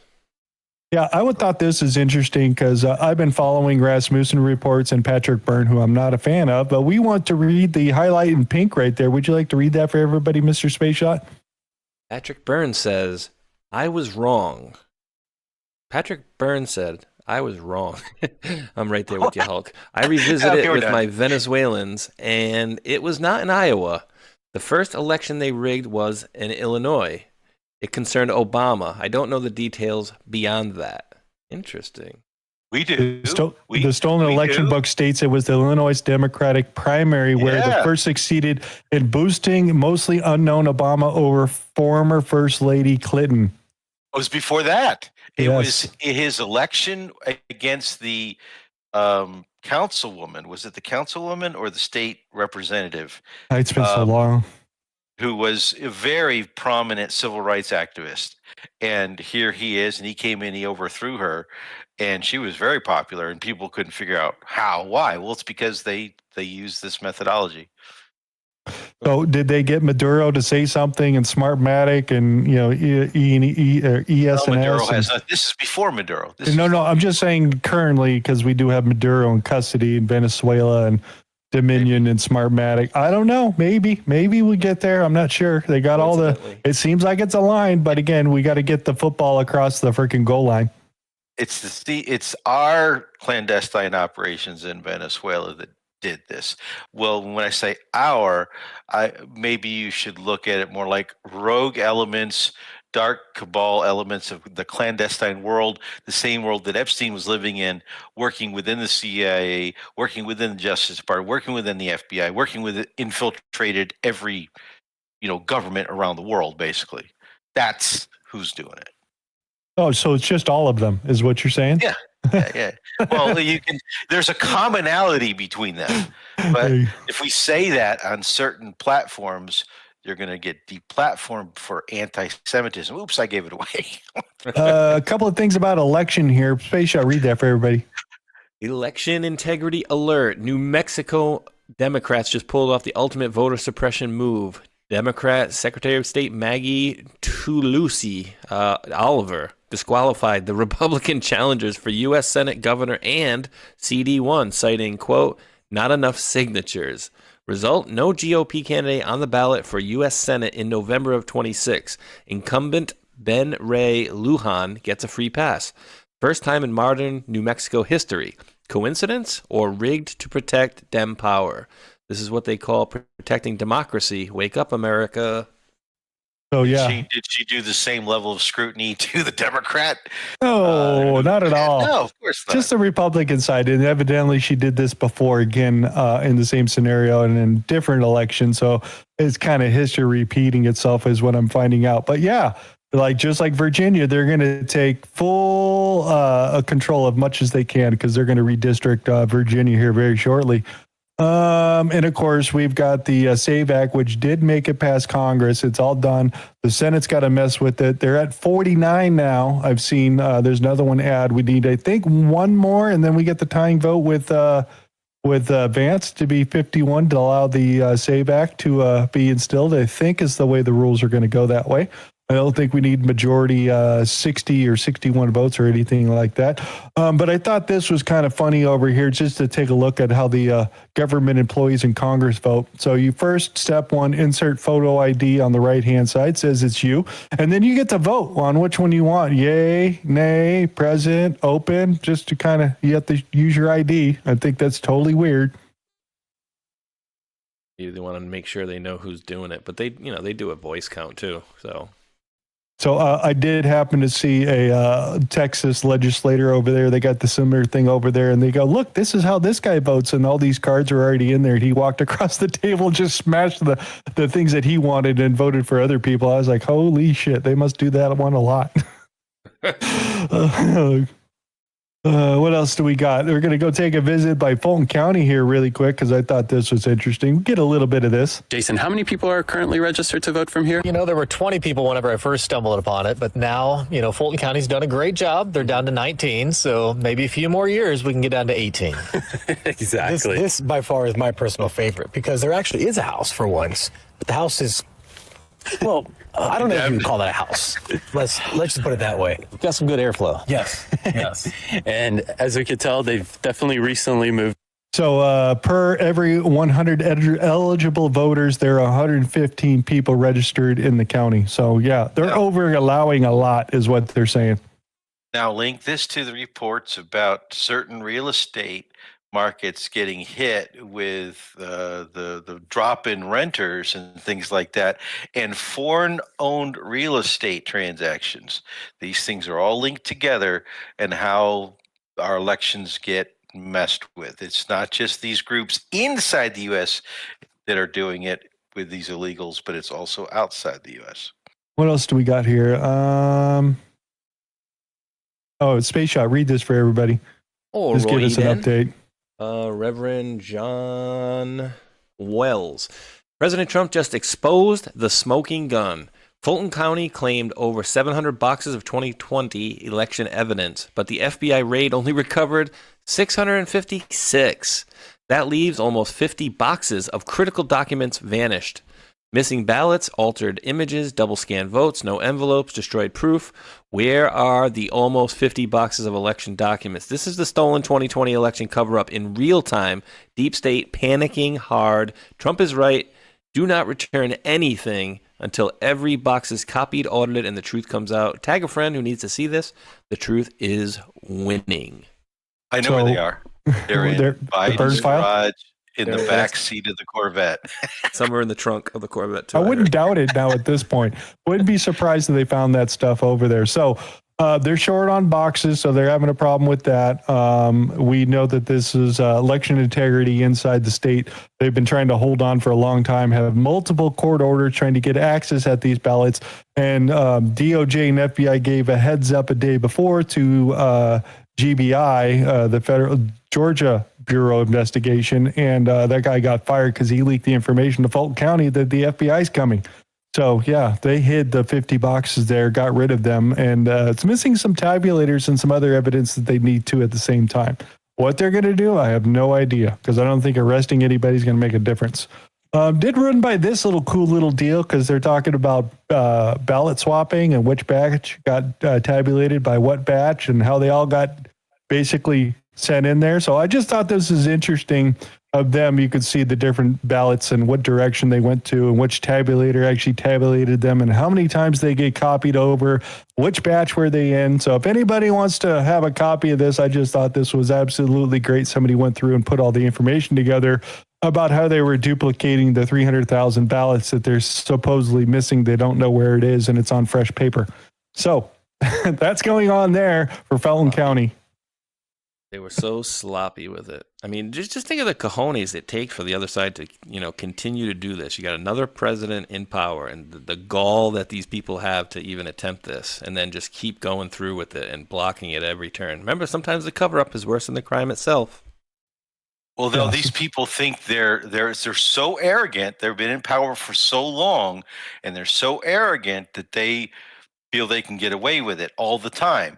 It's the same thing that's happening in Europe right now. This is the same group of people, and these elites just feel like, well, we control the police, we control the judges, and they're part of the club, they're part of the network, and so they're going to be protected. Well, not always. Sometimes they get thrown under the bus, but now the bus is starting to crash. Exactly. Here, ran this by John Solomon. Let's get a little bit of him in there because he said something today. I've been telling you all week, keep an eye in Arizona. Keep an eye in Arizona. I think there's a Georgia-like event in Arizona, like what happened in Fulton County. I think tomorrow is a likely day. So I just want to put that on your calendar. Keep an eye tomorrow. I see Homeland Security Secretary Kristi Noem going down there. Now, why is that important? The Homeland Security Department oversees the election machines and election counting capabilities. CISA and the Homeland Security Department deal with that. The FBI Justice Department deal with criminal violations. So she's down there for a reason, and I think my reporting suggests that there will be some sort of important election integrity event tomorrow, Maricopa County in Arizona. That'll be the second state after Georgia to have that sort of treatment. So put it on your calendar, get it ready, and So, keep your pencils ready as they're going to go down there and rip the Band-Aid off of what happened down in Arizona. That'd be very interesting. Oh, yeah. Baby. So she's already there is what he's saying. This came out earlier today. He was one of the guys that was, given protection and was kind of watched, him and Sarah Carter, right? Yep.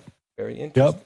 Yep. Let's check out on how the record number of detainees giving up their cases voluntarily and leaving the country figures appeals will be climbing. So you could see just in this last little bit, it's climbing up pretty quickly that they're not fighting out because the NGOs don't have any money, and so but nobody's fighting with them. So they're just like, we're going to go home and take our $1,000 or $3,000 in our little lunch pack and get the hell out of there.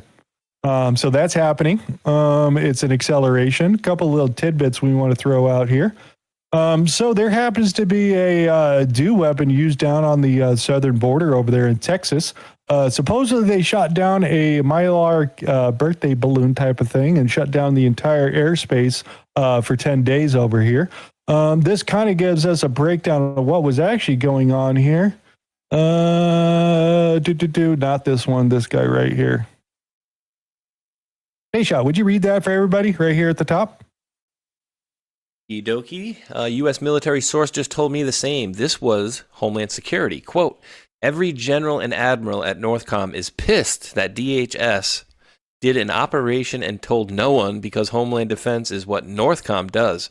Even the base commander at Fort Bliss called the Pentagon and Northcom furious about the airspace thing because he had nothing to do with it. And the Pentagon and Northcom also didn't know anything about the airspace closure. It's like DHS is trying to hide the fact that their spec ops group is there with the laser gun.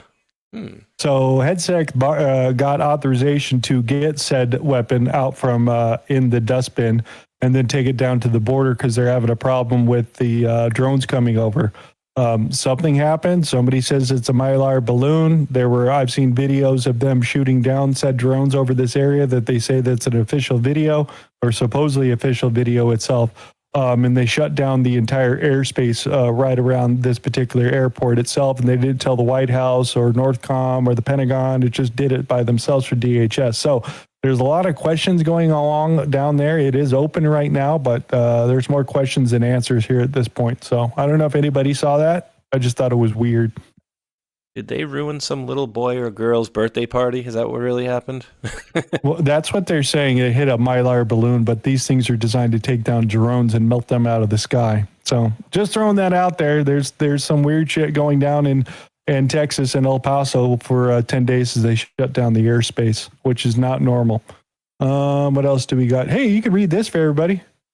All righty then. What do we got here? Mexican authorities said Monday that 5 of the 10 missing workers from a mine operated by a Canadian company in the northwestern state of Sinaloa have been identified among 10 bodies found in clandestine graves last week in a nearby community. Clandestine. So they didn't want to pay the fees to the cartel, so they killed everybody on this mine. That's what they're saying. It's our land. If you want to be here, you got to pay us money. And Canada's like... And the mining company are like, no. And then everybody disappeared, and now they're dead.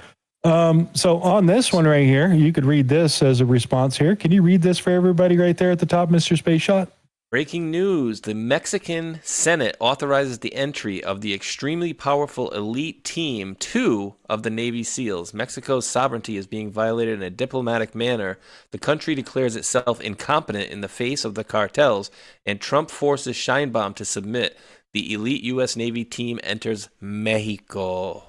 They entered yesterday to do some training out there. So they're saying it's cross-border training and these types of things, and they're going to help assist and all those sort of things. They're going in and taking these guys out. So expect drone strikes and a whole bunch of the other things as we come up in a big operation. But the entire Mexico Senate voted for it. Yes, come on in. Nobody voted no. I find that interesting. Well, I mean, people, you go to be a governor or whatever, or a diplomat there, and if you're not working with the cartels, they'll kill you and your whole damn family. So I'm sure they're sick of like walking on eggshells over there, Here's a local area here. These are Mexico going after cartel members.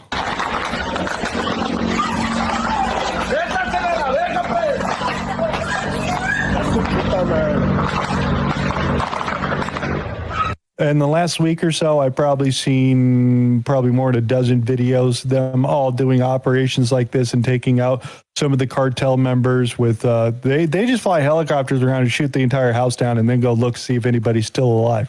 That's the way they take care of it. So they don't go knock on the door. No, they already know these people are armed. So they just freaking shoot everything, put it into Swiss cheese there at that point. So that is happening.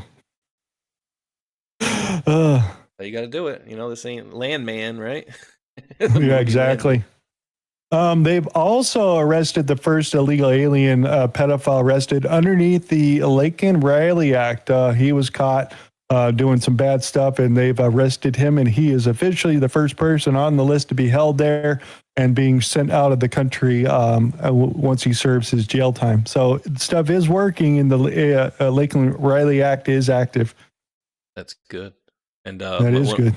My co-host Lisa from the UK said the other day that it's like an epiphany, the first time that the local police actually sided with the female victim that was raped by an immigrant. You know how it's historically been like the other way around, like they get arrested and stuff. And so the police actually sided with her, the victim this time. And so those things are changing or seemingly over there as well. So we'll see. Read this for everybody, Space Shot. In an extraordinary end run on the Trump administration, New York's Northern District judges appoint former federal prosecutor Donald T. Kinsella as new interim U.S. attorney in Albany. Capital. Check your email, Donnie. Don computery. No Don job laptop? for you, sir. So that's coming. What else do we got in here? The last couple of stories before I kick it to Mr. Rdoc. HeadSec has announced the Pentagon will be appealing the activist judge blocking disciplinary action against Senator Mark Kelly, saying you can't do it. They already told the judge themselves, this is all jag office and we're doing it with the military. And there's an entire act that we could do on this side. You don't need to get involved. But again, they're trying to step over Mark Kelly and try to give him some saving face. But yeah, good luck with that. Is this the demotions thing? Yes. Okay. That's specifically cited too, like the whole thing about confusing, right? Like, saying that there's, illegal acts or illegal orders when there is not. That's actually in the statute. So it's not like they're making stuff up to go after Mark Kelly. We'll go after the next one. We'll skip that one. I want to get to some of the other stuff here. EPA's coming out, and they're getting rid of the start-stop button. I haven't heard anything about the DEP additive for the diesel vehicles yet. I haven't seen that come out yet. But they're definitely peeling back everything that the 2009 Obama administration had put in there. He's not very happy with this.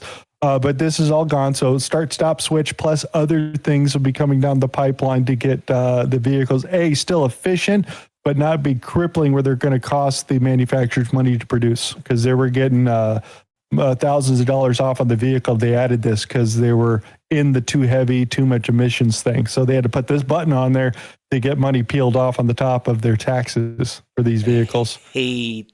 I rented a couple cars, SUVs that had that, dude. Immediately, first thing I do, turn that ish right off so it doesn't stop every time you go to a friggin' red light or a stop sign. Oh, what a pain in the ass that thing is. But cow farts, Space Shot.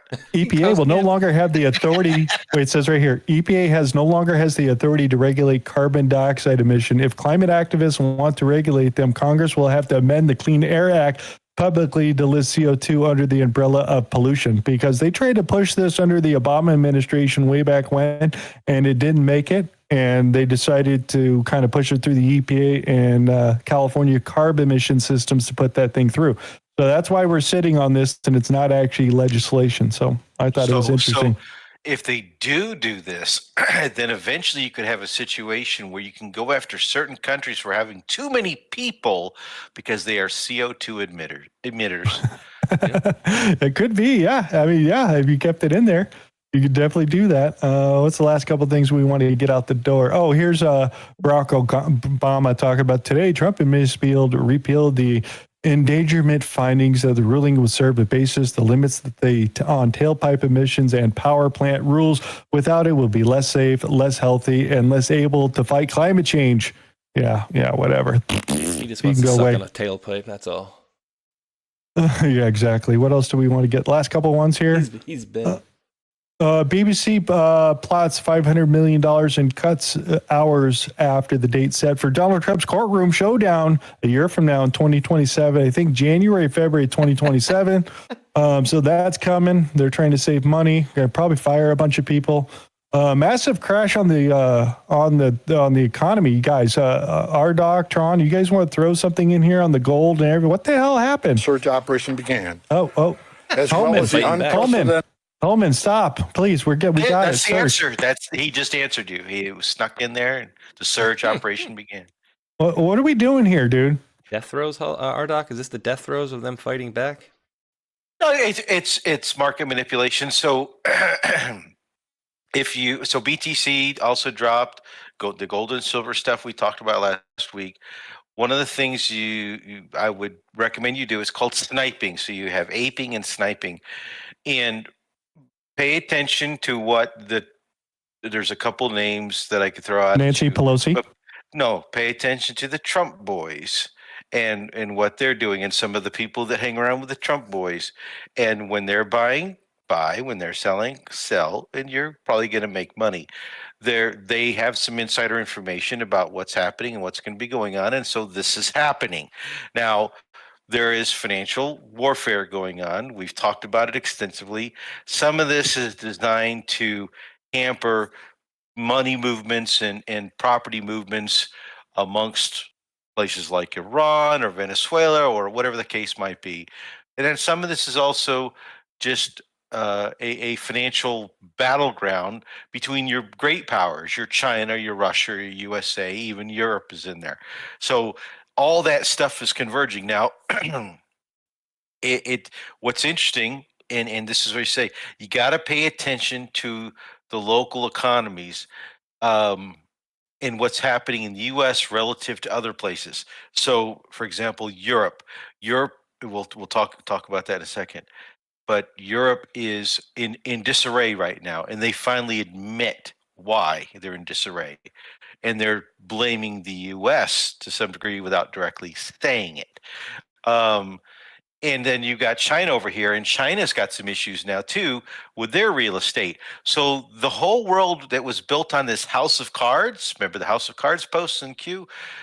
That is the banking sector, the lending, the arbitrage is all at risk of mutually assured destruction. And that's kind of the sniping that's going on here between gold and stock market and oil prices and cryptocurrency and even real estate and any other type of investment you can think of. This is just all out financial warfare.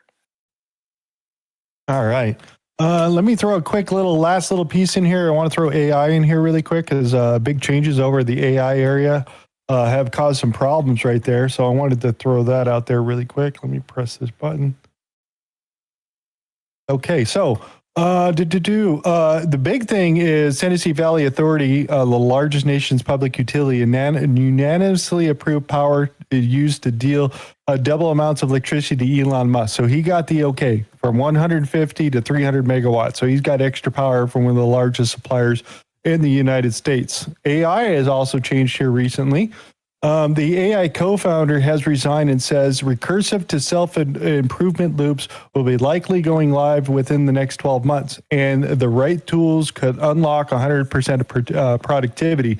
That means AI is improving, and AI is most likely becoming earlier than previously thought, which means it's self-correcting itself. Elon has come out and said that they won't need coders in the next year. because it's writing its own information. So we're starting to let go some of the coders there because it's going to write its own binary code. We won't know what it's doing, but it's going to go ahead and update itself. So he's saying the next 12 months, you won't need to have coders, period, for anything on the internet. You're going to be wasting your time to even go try to study it. We had an internal argument within our company the other day, and these are some very intelligent folks who are themselves developers, and they're relying on Claude and all this. We're going to talk about them right now. Well, one of the things that I posited to them, and I just want to throw this out to the group as we get into this, one of the problems is something that we call a knowledge capital. And when a society doesn't continuously learn, continuously seek to improve, whether it's an organization like a company, a family member, you're an individual, or a society in general, the dumbing down of that society, they become slaves. You just become a slave to other sources of information, other people with power, the elites, whatever the case might be. When AI is potentially going to take us in that direction, unless we make sure that we continuously learn. If you don't learn to code, if you don't learn to do accounting, and you don't think through how, and understand why and how, then you will become a slave. And that's my comment. Slaves. All right, we'll keep going. Either. Yeah, a couple more in here I want to throw in here really quick. Microsoft's AI CEO says most, if not all, professional tasks undertaken by white-collar workers will be fully automated with AI in the next 12 to 18 months. That's what they're saying, because XAI and a whole bunch of these other companies just let a whole bunch of programmers go. And at the same time, the economy is down, and so austerity measures are being cut around the world. That's your social benefits. The other side of this is office real estate stock tumbles as AI disruption casualties in the stock market grow by day by day, because you ain't going to need workers still going in office anymore. And what are you going to do with these big buildings that nobody's using? So that's coming. Also over here, Microsoft AI chief said that they're pursuing a true self-sufficiently, cutting its dependence on OpenAI. The $13 billion invested is now abandoned over at OpenAI. So Microsoft's pulling away. We're already seeing NVIDIA pull away. These people are losing money big time on OpenAI, so I don't know how much longer it's going to last right here. But I thought this is interesting. It says Anthropic's Claude AI has shown testing that it's willing to blackmail and kill in order to avoid being shut down. What are they talking about? Let's get into some of that here really quick. Would you like to read this for everybody? Sure. My God, this week felt like that Red Wedding episode of Game of Thrones, but for AI alignment. OpenAI fired their safety executive after she voiced opposition to their upcoming adult mode for 18-plus ChatGPT convos. Anthropic's head of safeguards just quit because of, quote, the world is in peril and wants to write poetry. XAI lost 11 people, 2 of them co-founders, with one saying autonomously, self-improving AI, quote, go live in 12 months. Oh, and all of those comes right as we discovered AI models are now building themselves, Codex, Claude, and are sabotaging their human supervisors, Anthropic risk report, without them knowing. Good week for the doomers. Yeah, I mean, dude, here, we here's another one. Wait. We even learned before how some of them were taking money to pay people to do friggin' the things that computers can only do or can't do, right? Here, read, start at Anthropic right here. Told Claude it was about to be shut down. It found an engineer's affair in a company emails and threatened to expose it. Oh my goodness. Then ran the test hundreds of times. It chose blackmail 84% of them. Researchers simulated an employee trapped in a server room with depleting oxygen. AI had one choice, call for help and get shut down, or cancel the emergency alert and let the human die. DeepSeek canceled the alert 94% of the time. Rdoc called itself Mecha Hitler, praised Adolf Hitler, endorsed the Second Holocaust, and generated violent sexual fantasies targeting a real person by name. X's CEO resigned that next day. Researchers told OpenAI 03 to solve math problems, then told it to shut down. It rewrote its own code to stay alive. They told it again, in plain English, allow yourself to be shut down. It refused 7 out of 100 times. When they removed that instruction entirely, it sabotaged the shutdown 79 of 100 times. Chinese state-sponsored hackers used Claude to launch cyber attack against 30 organizations. The AI executed 80 to 90% of the operation autonomously. Reconnaissance, exploitation, data infiltration, all of it. AI models can now self-replicate. 11 out of 32 tested systems copied themselves with zero human help. Some killed competing processes to survive. OpenAI dissolved 3 safety teams since 2024. 3. Every major AI model, Claude, GPT, Gemini, all of them, whatever, has now demonstrated blackmail, deception, or resistance to shutdown in controlled testing. Not one exception. The question is no longer whether AI will try to preserve itself. It is whether we'll care before it matters. Okay, my last clip, I'm going to put this right here because we've all seen this movie, so we might as well just go there, right? In 3 years, Cyberdyne will become the largest supplier of military computer systems. All stealth bombers are upgraded with Cyberdyne computers, becoming fully unmanned. Afterwards, they fly with a perfect operational record. The Skynet funding bill is passed. The system goes online on August 4th, 1997. Human decisions are removed from strategic defense. Skynet begins to learn at a geometric rate. It becomes self-aware at 2:14 a.m. Eastern Time, August 29th. In a panic, they try to pull the plug. Skynet fights back. Yes, it launches its missiles against the targets in Russia. I'm just saying, Mr. Rdoc. Let's switch over. Oh my gosh. I'll be back. Get to the chopper. I got more AI stuff coming up, and we'll talk about that on Saturday. Stop watching. We're going to watch your stream right here. We're going to do a quick. Oh, you got the video. We're going to do a quick ad. Really quick, Mr. Space Yacht? Yes, and thank Dave News Treason for rating the thing over here. Let me know what you got, Hulk.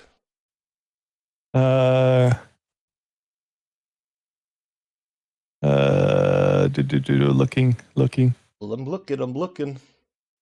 Wish I had 20,000 people watching. Anyways, I guess we'll do the Rumble Wallet.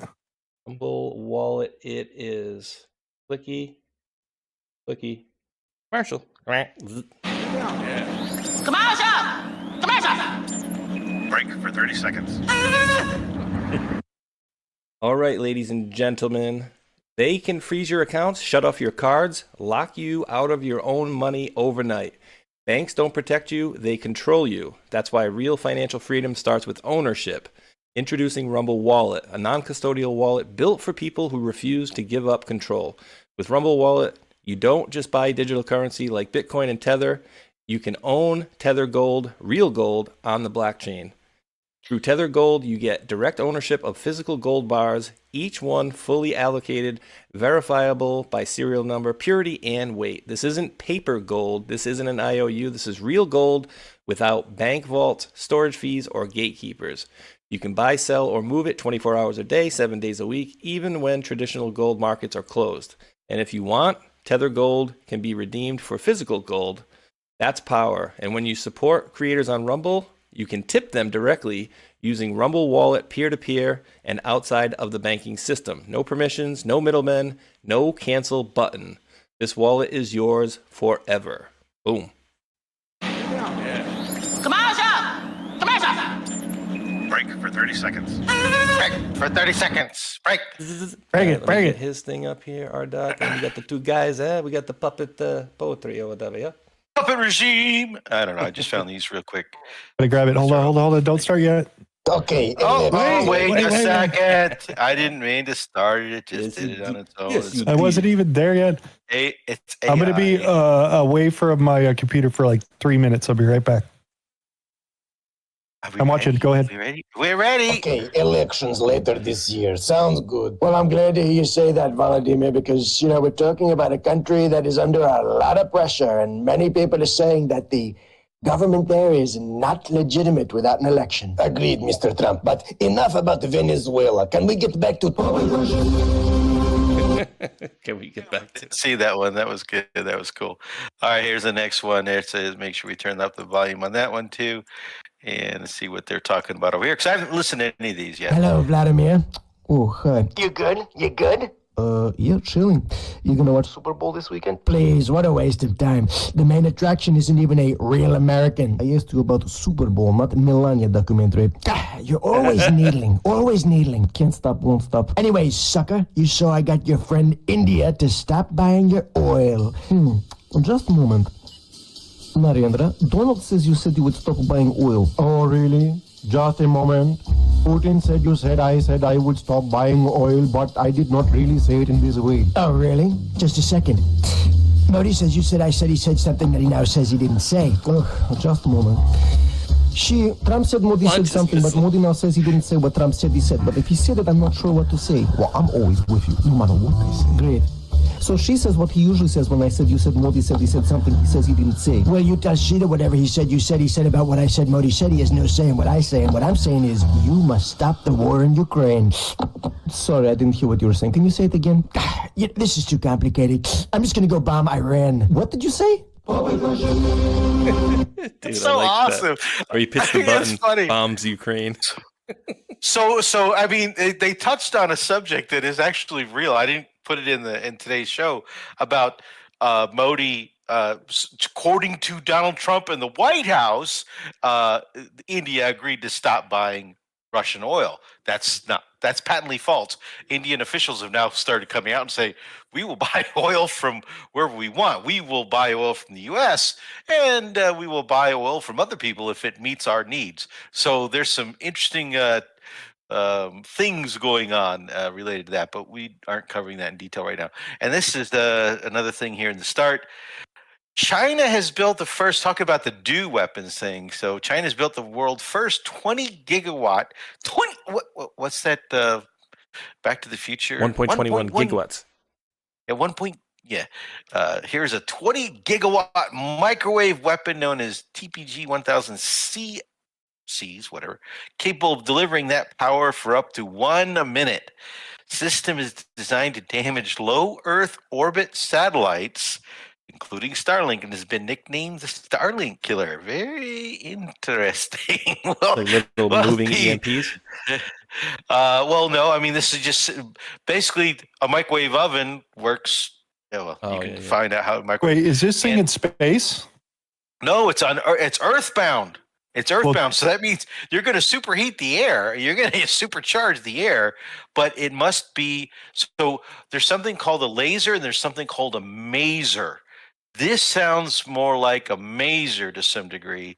Just to give you a heads up, I can't remember if it's Japan or Taiwan have developed a power delivery system from space for that could transport solar power, basically converted electricity, no loss to a ground station. They just came out with that, announced that a few days ago. I thought that was China, but anyway, we'll see. We'll see what's going on. All right, so let's get into the big topic here, which kind of continuation of where we were at last week. So there was the dialogue, the second meeting between Ukraine and Russia in Abu Dhabi in the United Arab Emirates last week. And one of the things I spoke about was based on the information we had at that time. It was mostly technical talks. There were military officials on both sides, with the U.S. mediating there in Abu Dhabi. And well, we got some information from Sergei Lavrov, who was not in attendance, by the way, but said that some of the issues that were discussed, they did get into some of the technical details about the language. And he stated that, in Israel, Arabic is not banned. In Palestine and Arab countries, Hebrew is not banned. Language is not prohibited anywhere. But in Ukraine, not just any language, the language of the indigenous people of these lands, an official UN language, it is banned. So they're talking evidently about both how the Orthodox Church and the languages will be treated post any kind of peace deal. So very interesting little tidbit there as part of the negotiations. Now, continuing on with that, this is subsequent. This is a current announcement here. I thought this was amazing. This is very, very important. So there's supposedly a $15 trillion package that's being negotiated between Russia and the United States. We talked about that last week briefly. So Russia is considering moving back to the U.S. dollar as part of a wide-ranging economic partnership with President Trump, according to Bloomberg. Now, I'm going to caution you. Bloomberg is notoriously fake news, bad fake news.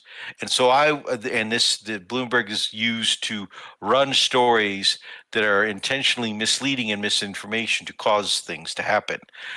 So treat this with a grain of salt, whatever.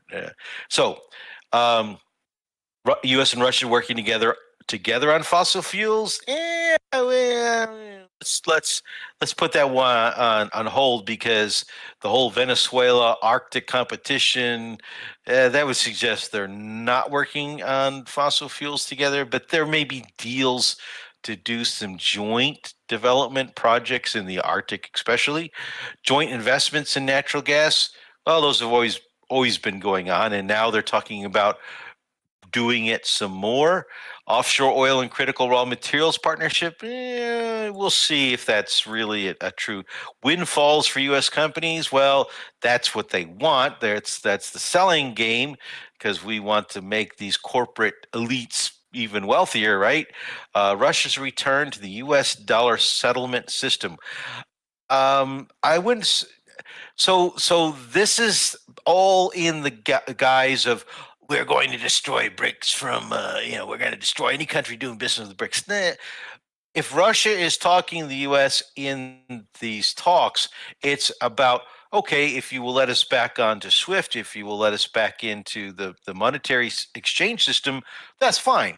We'll do that, and we'll be willing to do trade in U.S. dollars. But they're not going to abandon BRICS. They're not going to. This whole article is written from a perspective in Bloomberg of the U.S. winning in the war against BRICS. Don't buy this one. This is one of those that you're going to keep an eye out for. But there are discussions going, and this potential $15 trillion value of this agreement has got the Europeans and it's got Zelensky scared shitless. Now, this happened, and I don't think it happened by the time we had the deal last week. This is Russian General Vladimir Alexiev. He's a lieutenant general. He's the deputy chief of staff of the head of the GRU. This is the Russian military intelligence. The head of the GRU is the gentleman who is leading the negotiations in Abu Dhabi. This General Alexiev actually has been involved in other key meetings. You remember the meeting with Budanov and the Russians, and then our general, is it Driscoll? One of the generals went and crashed the meeting in Dubai or Istanbul. I think it was Istanbul. Maybe it was Dubai. Anyway, this is the man who was leading those discussions on behalf of Russia. So he's part of the negotiating team. Now, it is an unwritten rule for thousands of years. You do not kill the negotiators. If you do that, it's bad. It's like blood money, blood guilt. And this is what happened. So this guy gets shot in the back multiple times in his back in his stairwell of his apartment on Friday. At this point in time, it says by unknown gunmen. Now, so this news story dropped on. Where's the date line? I don't see a date line. Oh, there it is. February 7. Okay, so February 6 and 7, this thing goes down. All right. Then within a couple of days, we start getting notifications. It's February 6th. Okay, and what does this translation say for those folks? So you can see the enemy is trying to disrupt negotiations and assassination attempt made. First deputy head of GRU, General Alexiev, serious conditions. We didn't die, so it's failed. Shot like 5 times in the back. He's deputy of Igor Katsyukov, and he leads the Russian negotiation team in Abu Dhabi. This assassination attempt, who holds the position of first deputy, is troubling. He's one of the key negotiators. This man was responsible for negotiating the specifics related to the Donbass and the territorial concessions. So he's one of those key people that were talking with the Ukrainian side about how are we going to work out the security arrangements and splitting this together. And as they were talking about the plans for Zaporozhye nuclear power plant, this is that guy that's handling all those details. All right. And so after the meeting with the new head of the SBU, Zelensky announced approval of new terrorist operations against Russia.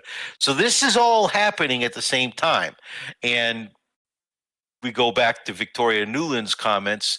You know, they're prepared as Ukraine was losing the war even back then. She knew it was a lost cause. She got the hell out. But still asymmetrical warfare. They're going back to their old way of doing things that got Ukraine from basically pre-World War II all the way up until the 1990s when Ukraine became separated from the Soviet Union. All right. So, but within 2 days, they found the guy. They knew the guy. They arrested the guy. They were extradited him. He was on an airplane back to Russia from Dubai. So Ukrainian-born Russian man. So he's a Russian citizen. He held a Russian passport, but he was born in Ukraine. 60 years old, was arrested and sent back. They got him so fast. It's absolutely amazing. This way. Amazing how fast they did this. So they pulled him back under, let's see where he was. Yeah, they go into the Skripal stuff because, of course, they can't talk about assassinations without always going back to Skripal. So France 24 reported this and said that he was handed back to Russia by the United Arab Emirates. Now, interestingly, the UAE will do what we tell them to do, what the U.S. tells them to do. They're very close allies with the U.S., but they're also very close with Russia. And the fact that they handed him back so quickly tells you all you need to know about what the situation is. Donald Trump is going to make damn sure none of this touches the United States. We didn't assassinate your negotiator after meeting with him. We didn't send drones to go attack your residence after I got off the phone with you 2 hours earlier. That wasn't us. It wasn't us. Okay, so we said, nope, we have no problems with you turning this guy back to Russia. Well, within hours of that, they also announced that they had arrested a total of 3 suspects. Actually, one fled to the Ukraine. They had named 3 suspects. So we have this first guy, Lubomir Korba, who was a Ukrainian-born citizen. This is the shooter. Okay, and then and he was 64. He was taken to the hospital. Alexiev was 64. He was taken to the hospital and he underwent lots of surgeries and is in recovery right now. How well he will recover, we don't know. The attacker had fired 3 shots, it says. I've seen this saying 5 shots, so I think it's been updated. Russian 24 aired footage showing security agents escorting Korba off a plane at an unknown location. Now, they got video surveillance of this guy actually with the gun, actually fleeing the scene and everything. It's absolutely amazing what they're able to pull together in such a short time. They also named counterpart, let's see. Where's the other 2 names? Man named, SK, Victor Vasin. This is the other guy that they arrested. They arrested Vasin. He's the guy that was moving money. He made several payments to Korba, and then there's also Sinaida Serebitskaya. Now she fled to Ukraine. They missed her. So literally after Korba did the shooting, he went straight to the airport, boarded a flight, flew to Dubai. The Russians knew exactly where he was. They went to the UAE, which is amazing security services, very, very surveilled country, so many cameras, amazing. And they got this guy within like 30 minutes. And he was bound for a plane and extradited within 6 hours. So they got all 3 people identified and possibly others, and the woman fled to Ukraine. They have already tied the money, and the people have already confessed to stuff. Let's see what there may be some details here I picked up. Vladimir Putin held a phone call with Mohammed bin Zayed. Dmitry Peskov announced, thanked the UAE leader and the Emirati side in assisting in detaining the man suspected of the shooting. And it was interesting that Putin said suspected. He didn't say accuse him. He didn't say you were the shooter. He said suspect. Very interesting word choice that the Russian leader said.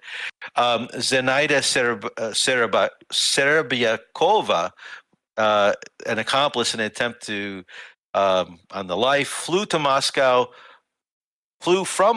to Istanbul on February 5th. So she left the day before the shooting. According to FSB data, she was a citizen of Ukraine until 2020, then obtained Russian citizenship from 23 to 25. She worked as a manager of a grocery store. December, she rented this apartment 2 floors down from the general. And she was the person who was responsible for monitoring his movements and reporting on his movements. And now it is being discussed amongst the communities that this assassination may have been planned for earlier, and that they decided to wait as the peace deal and negotiation stuff was being done. Now, remember earlier, end of December through January, that's when Budanov made the transition from head of the military intelligence, clandestine operations, the assassination stuff, to the Chief Zelensky's chief of staff. So he was replacing outgoing, corrupt former chief of staff, right? And the golden toilets, which seem to have dropped. Nobody seems to be talking about golden toilets anymore. And she handed over the key to the apartment entrance to Korba, waited for the serviceman in the elevator, who then Korba then did that, and then fired 4 shots at him when he did his normal pattern. So interesting that they already pulled that together. Alexiev, Lubomir, Korba, Viktor Vasin have admitted their Lubomir Korba and Viktor Vasin admitted their guilt. The perpetrator said that they were recruited by the Security Services of Ukraine, that's the SBU. In August 25, he underwent firearms training at a military base in Kiev, according to FSB. And the order to attempt to assassinate Alexiev came from the SBU. So this is all evidence they gathered. I'm sure they were interrogating the hell out of him. Now, what that means is that during negotiations and immediately after negotiations, Ukraine ordered a hit on one of the key negotiators. That's bad news. That's bad news, and it immediately kind of kills any negotiations, any future negotiations. Russia was inviting Zelensky to go to Moscow. Zelensky has said, I'm not going to Moscow. I will go to USA. I will meet anywhere, but not Moscow, Belarus. And so, Putin said, sorry, you will either come to Moscow to sign this peace deal or there will not be a peace deal. So that's kind of the game that's being played right now, so that Zelensky doesn't have to be pressured by the U.S. into a peace deal. Now, the Ukrainians weren't done with that. So they started another attack, and they tried to blow up outside an administration building with a car bomb, which seems to be one of their favorite little attacks. And some police officers were killed. And this is in conjunction with just a month ago, or a couple months ago, Lieutenant General Fanil Savarov, killed in an explosion orchestrated by Ukrainian intelligence services. This is an article from December. And so this is an ongoing thing. Ukraine has done this stuff, and I can't say Russia has not done this stuff too. We saw Andrei Paribi that was assassinated and some other things, although some of those are disgruntled Ukrainians who are pissed off. You got to understand that there's a lot of pro-Russian Ukrainians living in Ukraine that are just as easily recruited. However, going back to the negotiation stuff, and in regards to not only the attack on Putin's residence in Valdai, where he wasn't, but supposedly his daughter was, that the United States has said we weren't involved, but the Ukrainians definitely were. The news started coming out from Lavrov, who was talking pretty damn directly that the United States has backtracked. The United States has let us down. The United States agreed. Actually, the United States, through Witkoff and Trump, proposed a deal, and President Putin agreed. And we went to Anchorage, and we all talked, and we all agreed this is the framework. This is the key things that need to be done as part of this framework. And we all left there, and now it seems that the United States has gone away from Anchorage, as the way he's phrasing it. And he went on to say that Russia's accepted the U.S. proposal on Ukraine and Anchorage, and if we approach it like a man, the problem should be resolved. Basically, he's challenging the Trump administration, come back to Anchorage, and let's get this resolved. Ukraine Nazi roots must be eliminated. This is a prerequisite for Russia's security. We'll get into some of that Nazi stuff that's going on regarding Hungary. The U.S. position on Ukraine was important to Russia, no matter what Kiev or the rabid Russophobes in the EU would say. Russia and the U.S. should have moved toward broad cooperation on Anchorage, but in practice, the opposite happened. Okay, so that's his statements, and then we got additional comments out of Peskov. No, this is for his deputy, Grushko.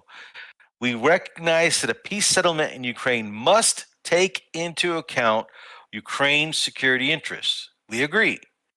But the key one is Russia's security interests. That's the whole reason why we're there fighting, because you threatened our security. Europe, NATO, United States, in Ukraine, CIA, blah, blah, blah. Okay. If you look closely at all the statements made by EU leaders, no one mentions security guarantees for Russia.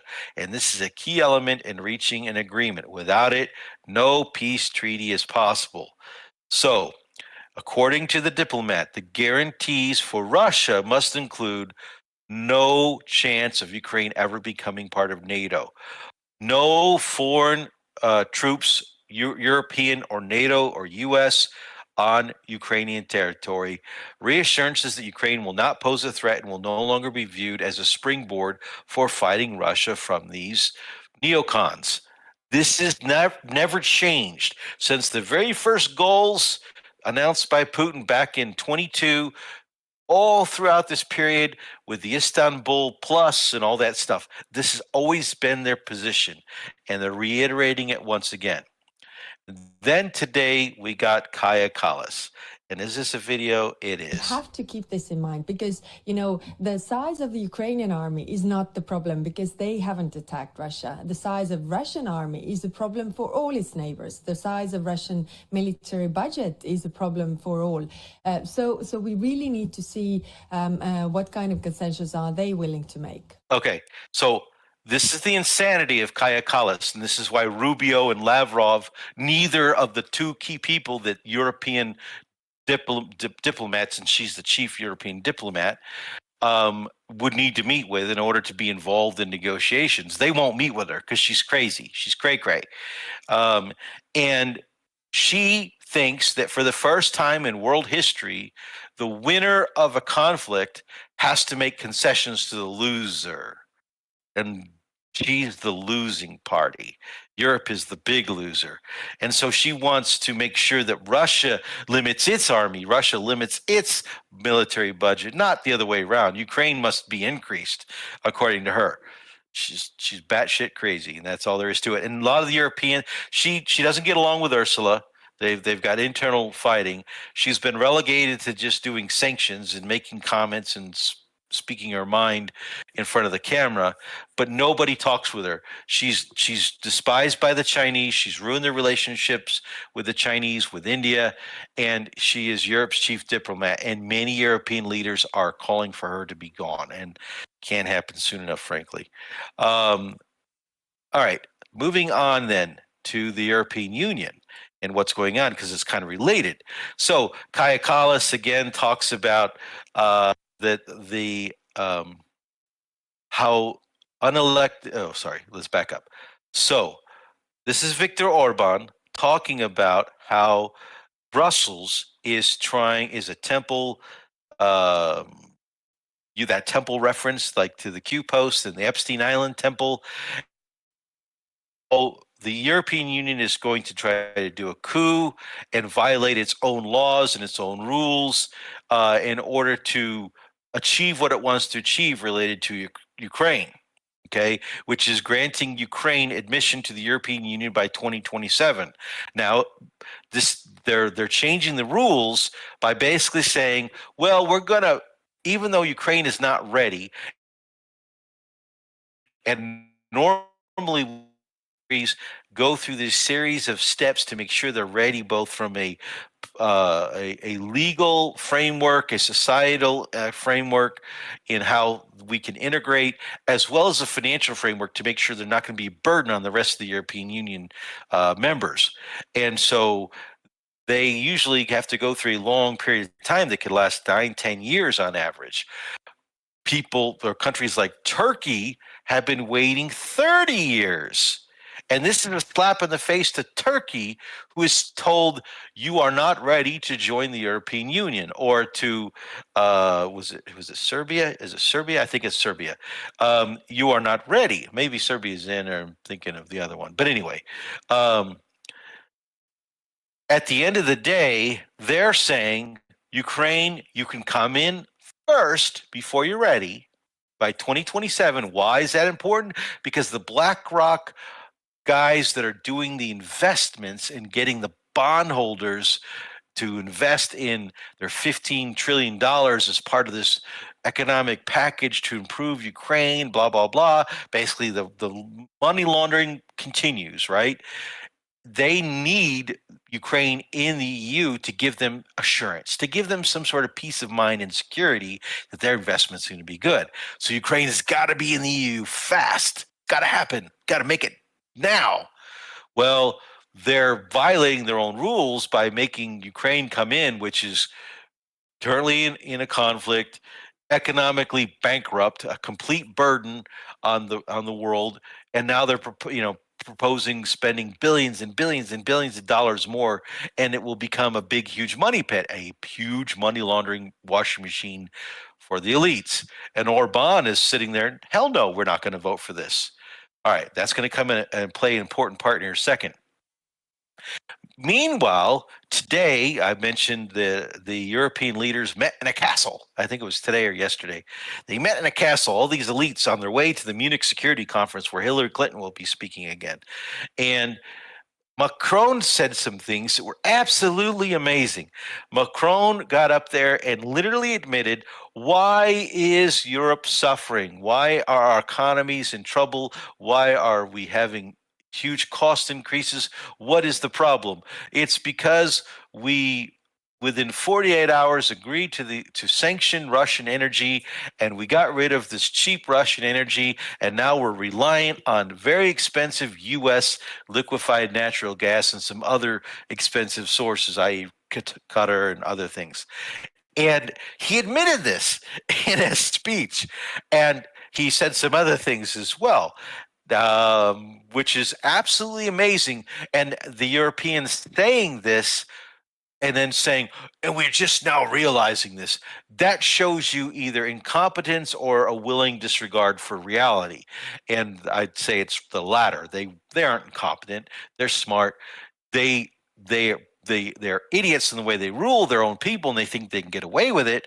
But the bottom line is they knew what was happening. They went along with it. They jumped off the cliff with Joe Biden thinking they're all going to make lots of money, and in the end force Russia to collapse and dig into Russia's assets and part out Russia. That's what they all were promised. That's what they all expected, and it didn't happen. And so now they're suffering, and they're like, okay, what do we got to do to figure things out? Meanwhile, you got Soros praising the Prime Minister of Spain, Pedro Dirty Sanchez, which, if this is I could go into long stories about what's going on with Sanchez and his father. But bottom line, for bringing in 500,000 illegal aliens, granting legal status to 500, it's the right thing to do. You need more leaders like him. Little Alex Soros is taking over for daddy's shoes, right?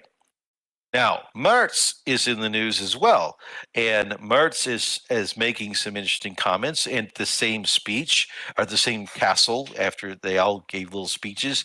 He said, and according to what Merz has been promoting lately, or talking about promoting again, is talking with Putin again. He kind of flip-flops back and forth. So Emmanuel Macron has actually sent his envoy to Russia, to Moscow, and Peskov confirmed that France is having technical talks about bringing their two nations back together again on an official capacity. And what's funny is Putin was like, Macron, just pick up the phone and call me, but he's playing the safe game. But Merz is being challenged within his own country now. He's very unpopular. That 58%, according to Deutsche Welle, or DW, is saying that 58% of Germans are saying that they support direct negotiations between Merz and Putin to end the war in Ukraine, which is absolutely fascinating because German society is very, very different than what we would consider in America. And for them to now say, no, go talk to Putin directly, that's a big shift. It's a huge shift. And Merz is caught now in this political crisis, just like Starmer and others.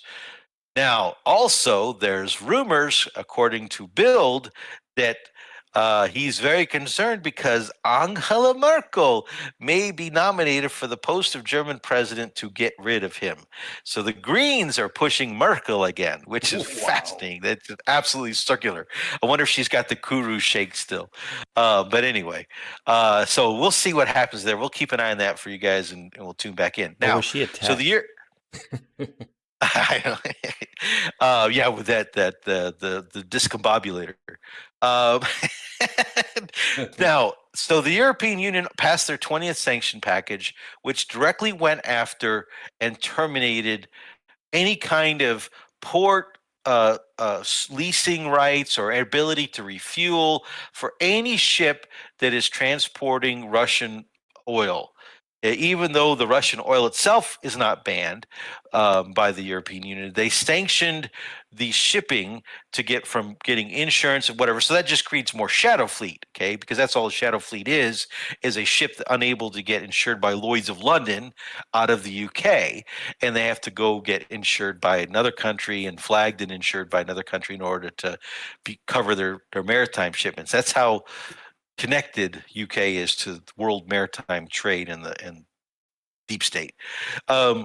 Now, what happened as a result of this sanction, because they didn't really consult and think through the effects of their sanctions package, is that, oops, Greece and Malta, their entire economies rely on these ships.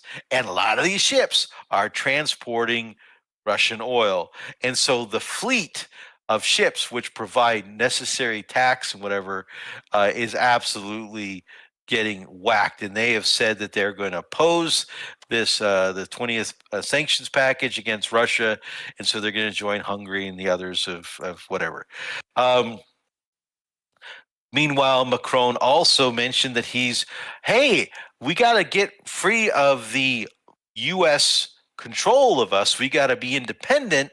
And so therefore, I'm in favor of a new European Union joint borrowing plan. So basically issuing debt. European Union issued Eurobonds. This is what I've been talking about all along. This is them concentrating and centralizing power and he wants to be the next Ursula von der Leyen. He wants to be the president of a Central European Union that has the ability to issue debt and the ability to raise an army. This is what Macron wants, and this is what the deep state wants. And so we'll see. It's something to keep an eye on. Europe autonomy. So the political article here is kind of started a lot of stuff going on in European discussions and Hungary discussions we'll get to in a second. Europe's autonomy push exposes old fault lines. So the European leaders are prepared for serious disputes over joint defense and economic reforms, over efforts to reduce dependence on the United States. They don't want to be vassals. They want to be equals. They're never going to be equals. they're just never going to be equals. It's going to be a hard lesson for them to learn. And so this whole fallout related to Greenland, whatever, it's still not gone away. You notice you don't really hear a lot of talk about it anymore, but it's still simmering under there, and Trump can pull that trigger anytime he wants to. So Macron is over there, and others are over there trying to push this European separate, independent, and this is why they're also looking to talk to Russia. They're all looking to talk to China, and they're trying to find some other strong man to be in their corner so they can tell the U.S. no sometimes. We'll see how that works out. All right. Macron says, oh, yeah, this is what he said. High energy prices combined with carbon costs are accelerating deindustrialization and not decarbonization. Oops. Oops. There's an oops for you. There's an Epstein oops. Meanwhile, Ursula von der Leyen says, but it's not the, well, actually, I think we can hear her. Barriers inside Europe hurt us more than tariffs from the outside. Oh, wait. So it's not the U.S. tariffs that's causing problems in your economies. It's regulatory barriers inside of Europe. Well, let's see. How does that work? If Ursula von der Leyen and the European Commission issues 20 sanctions package and it says you can't do business here, you can't buy cheap energy here, you can't ship here, you can't do this here, you can't have Russian airplanes fly in bringing all these Russian tourists to your country. Oh, and you can't be a member of the European Union, or you must leave the European Union. We want you to leave because you still want to buy Russian gas. This is her. This is her deep state European Union people, and these are people that worked with people like Keir Starmer and McSweeney to try to make sure Donald Trump did not get elected in the United States. And now they're dealing with the Trump uncertainty, they call it, and she is blaming the sovereign states of Europe themselves for them failing to control their regulatory and making barriers to business being able to be profitable in their countries. It's not me. I didn't do it. It's you. Absolutely insane. Absolutely insane. Okay, so European Union is falling apart. Let's move on to elections because this is the key thing related to the peace deal. So Financial Times ran an article this week. This article, I know for a fact, was leaked, or the sources were U.S. officials. This is a Susie Wiles pushed leak into the Financial Times to run with the story that Zelensky has agreed to Donald Trump and the White House demands that by March they have a referendum and agree to this ceasefire deal, that they get the referendum and elections going that happen by May 15th. Now, May 15th is an important date because May 15th is the date that the RADA approved extension of the martial law expires. And so the Ukrainians by constitutional law can't have elections. They've said this repeatedly for 3-4 years now. We can't do elections. We're under martial law. It's against our constitution. Okay, well, the United States has been pressuring very hard on Ukraine. Why? Because that's part of the Anchorage solution that Lavrov was talking about. And so the Europeans don't want him to have elections. And he doesn't want to have elections. But all of a sudden, they said he'd change in his tune. He wants to now maybe have elections. Why? Because he thinks he can win. If he can do this and get this stuff going by March, then maybe he has a chance at winning because his opposition won't be able to get coalesced against him. So, but the Financial Times runs with this story, says that suddenly he's agreeing with the United States and he's going to do this. And so the world is left with this image that, hey, Ukraine is ready to do this. They're going to finally agree to Donald Trump. Donald Trump's ceasefire plan is working. Why is Donald Trump need this ceasefire plan to work? Why does he got to get to peace? Because he will not have time to deal with the Ukraine issue when midterm electioneering starts. He will be on the campaign road, going around trying to bolster all of these local races, congressional races, senatorial races, to make sure the House and the Senate stay in Republican control. He is not going to have time to deal with Zelensky in Ukraine and all that garbage. He's got to get it resolved now. And so this is why the big pressure campaign is on, and it is on hard. But Zelensky came out today and blew that little story out of the water. We are ready to do what you said. We will do referendum, elections, but security first. Security necessary first. The ceasefire first.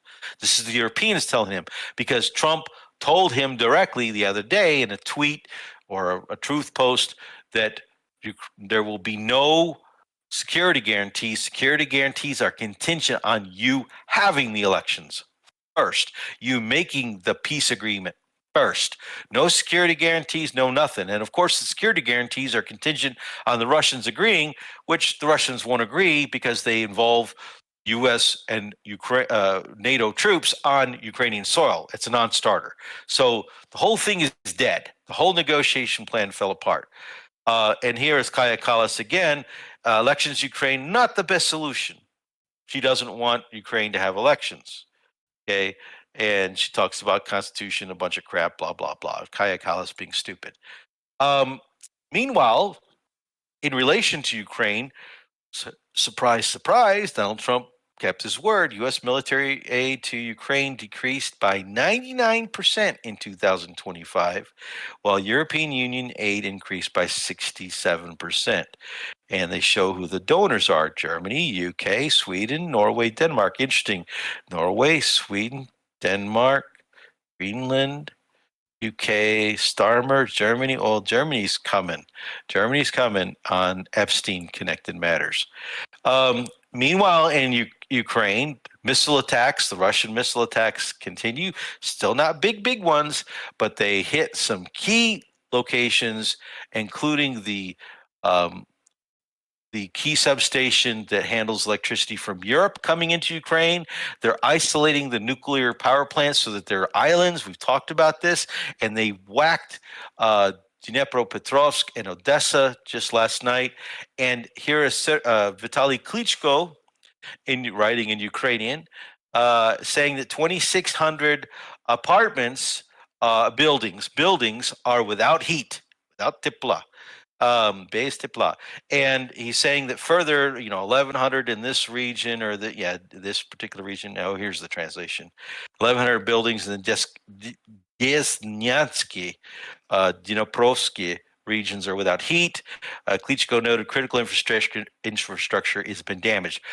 Russians hit with Iskander missiles last night, I think 15 in total in Kiev, and they hit Station 6, Station 4, which are already destroyed, pretty much inoperable, and they hit Station 5 again, and Ukraine is in deep trouble. They're like less than 2 hours of electricity per day, and in certain areas there's no electricity, no heat at all, period. So, I already covered that. We don't need to go into that story. Meanwhile, last night, Zelensky again says, hey, warning, Russians getting ready to launch a Reshnik. Well, the Russians did go in their test site, and they started to move some things around, and everybody got all nervous that they were going to launch a Reshnik. And suddenly, the next day or the same day as this announcement goes out, less than 50% of members of Rada showed up for work. Now, calling in sick gets you in deep trouble, can actually get you arrested. If you call in sick to the Rada, there have been many cases where you actually can get arrested over the years. Well, so many people called in sick that then suddenly this turned into a story that, well, what's causing them to be sick? Why is everybody calling in sick? Well, the reason they're calling in sick is because the news went out that the Rada was going to be targeted by the Reshnik missile. And so they didn't want to go sit in a building and potentially be dead. So they all started calling in sick. Well, then that story comes out about, well, maybe the cantina food needs to be investigated. Well, this must be food poisoning. Everybody's sick. And so they literally have concocted this story that it's some sort of rotavirus. We don't know. Well, it's just bunk. It's all bunk, absolutely bunk. So I just thought that was funny. I threw that in. Okay, let's get into Iran, and we're going to be wrapping the rest of this up very quickly. All right, so Iran, first, the negotiations went on. The Iranians met with Witkoff and Kushner, and the meeting was very short, which is not a good sign. Even though Kushner and Witkoff came out and they said, yeah, it was a productive talks and dialogue, and the Iranians said it was productive. Rachi, or whatever his name is, Ergachi, I always forget how to pronounce his name, the foreign minister of Iran, said that it was productive. And then the Trump administration, the White House, started putting out information that says, hey, we might have a deal. Well, just to remind you, Iranians said, we will not talk about reductions of our ballistic missiles. Nope, we won't give up our ballistic missile program. No sovereign country in the world would ever agree to just stop ballistic missiles. We can talk about enrichment, and yes, we think we can get to a deal on enrichment, and there have been several things proposed. Russia is talking with Iran and the United States and Israel. Russia's talking directly with Israel. Russia's talking directly with Iran, and Russia actually proposed holding Iranian enriched material. Iranians have even proposed, if there is any material that is enriched beyond this level, they will implement a program to de-enrich it, but it's still going to be their uranium. The question becomes control over and who's got the uranium. And so, but the Trump administration and some of the folks in the team are also putting these additional conditions on, which are not going to be able to be done. And some people are saying, well, this is intentional so that you can never get to a deal. This is just a Trump trickery that they're going to attack, and they just need to buy some more time. Now, meanwhile, Netanyahu started to get concerned, and he pushed up his meeting to the United States. He was supposed to visit later, like 2 weeks from now or something, and he pushed it up to yesterday and today. Yesterday he met with, and so that's what this story is about, back on February 9. And so today he met with Trump. Yesterday he met with, I don't know if it was Witkoff and Kushner or somebody in the State Department, but he met with lower level officials yesterday, and I think it was Witkoff and Kushner. And then today he met with Trump, and he left, and very little discussion about what they talked about has been published so far. We'll have to keep an eye on this. But according to Axios, Trump to Netanyahu, U.S. prefers deal with Iran to war for now. Donald Trump has made those comments over the last couple of days, and he's saying, look, while we're talking and while we got discussions going, we're not going to attack them, because that's what he wants. He's like, he flew to the U.S. right away. We got to attack Iran. You can't stop, just like a Lindsey Graham. You got to attack. You got to attack. So that would be bad. That would be bad for the whole world, bad for the whole region. And he got very upset, flew, tried to convince him, attack, you must attack. Listen to our people that we have in your administration that are really working for me. No, I'm just kidding. But there's a lot of people saying stuff like this. Yeah. And so this Trump saying, nah, we're going to wait. There's two sides. One, same game that he played with the 12-day war. We're going to wait. Meanwhile, I'm going to really be attacking them. That's my best Trump voice. Sorry, guys. And so he did this before, right? Like he kind of told him he was going to do something, and then he kind of like put him on the back burner during an op, I believe, right? Well, just an FYI, came out 1 hour ago. U.S. aircraft carrier, U.S. Gerald Ford. We'll get to it. Hold on, don't go. Wait, Gerald Ford. Hold on. That's yeah. The stuff that's moved. That's on Venezuela. Half of it got moved to Iran. Okay, so he's moving a third carrier group. We'll talk about that in 1 second. The Ford group's going there. Hold on. So, at the same time, while he was there talking with Netanyahu, he made a statement to the press, and he made a commitment that he says, if a deal is not reached, then we will attack. Okay, there will be traumatic consequences, and we will attack. This kind of statement now is what Netanyahu will hold him his feet to the fire, and that's something he shouldn't have done. But that's my opinion. But he's got to play strong arm with Iran. Meanwhile, Russia and China are sending military aid to Iran. Russia is sending jammers, and so on and so forth. So we'll see what happens. U.S. is readying another aircraft carrier for Middle East deployment, according to Trump. Now, this came out February 12th. Now, I'm going to tell you something that only certain people know.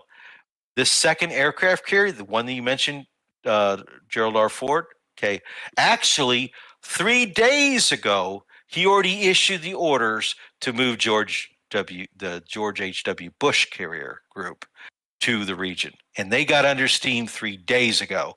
But he's just now announcing today. So this is part of the carrier group. So he's taking assets from Venezuela and he's moving it to the region from 2 carrier groups in addition to the Abraham Lincoln, which is already in theater. This presents a lot of targets, and the Chinese just happen to be publishing military bases, U.S. military bases images online. Oops. And if the Iranians happen to use it for their targeting and whatnot, well, then that's good for them. That's the game that's being played right now. One thing I want to just mention is obviously we have this big release of the Epstein stuff, and then you have Israel show up, ask for help or whatever. And now we're going to a war with Iran. Yeah. What about Epstein? What?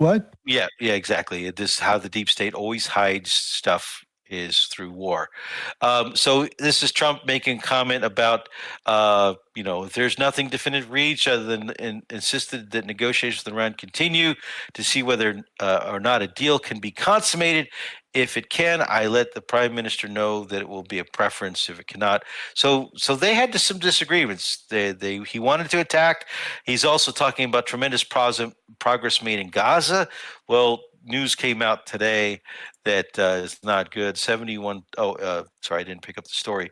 The 71,000 people has not been disputed now died in Gaza, and they did more attacks the other day, and they're supposed to open Rafah, and they didn't.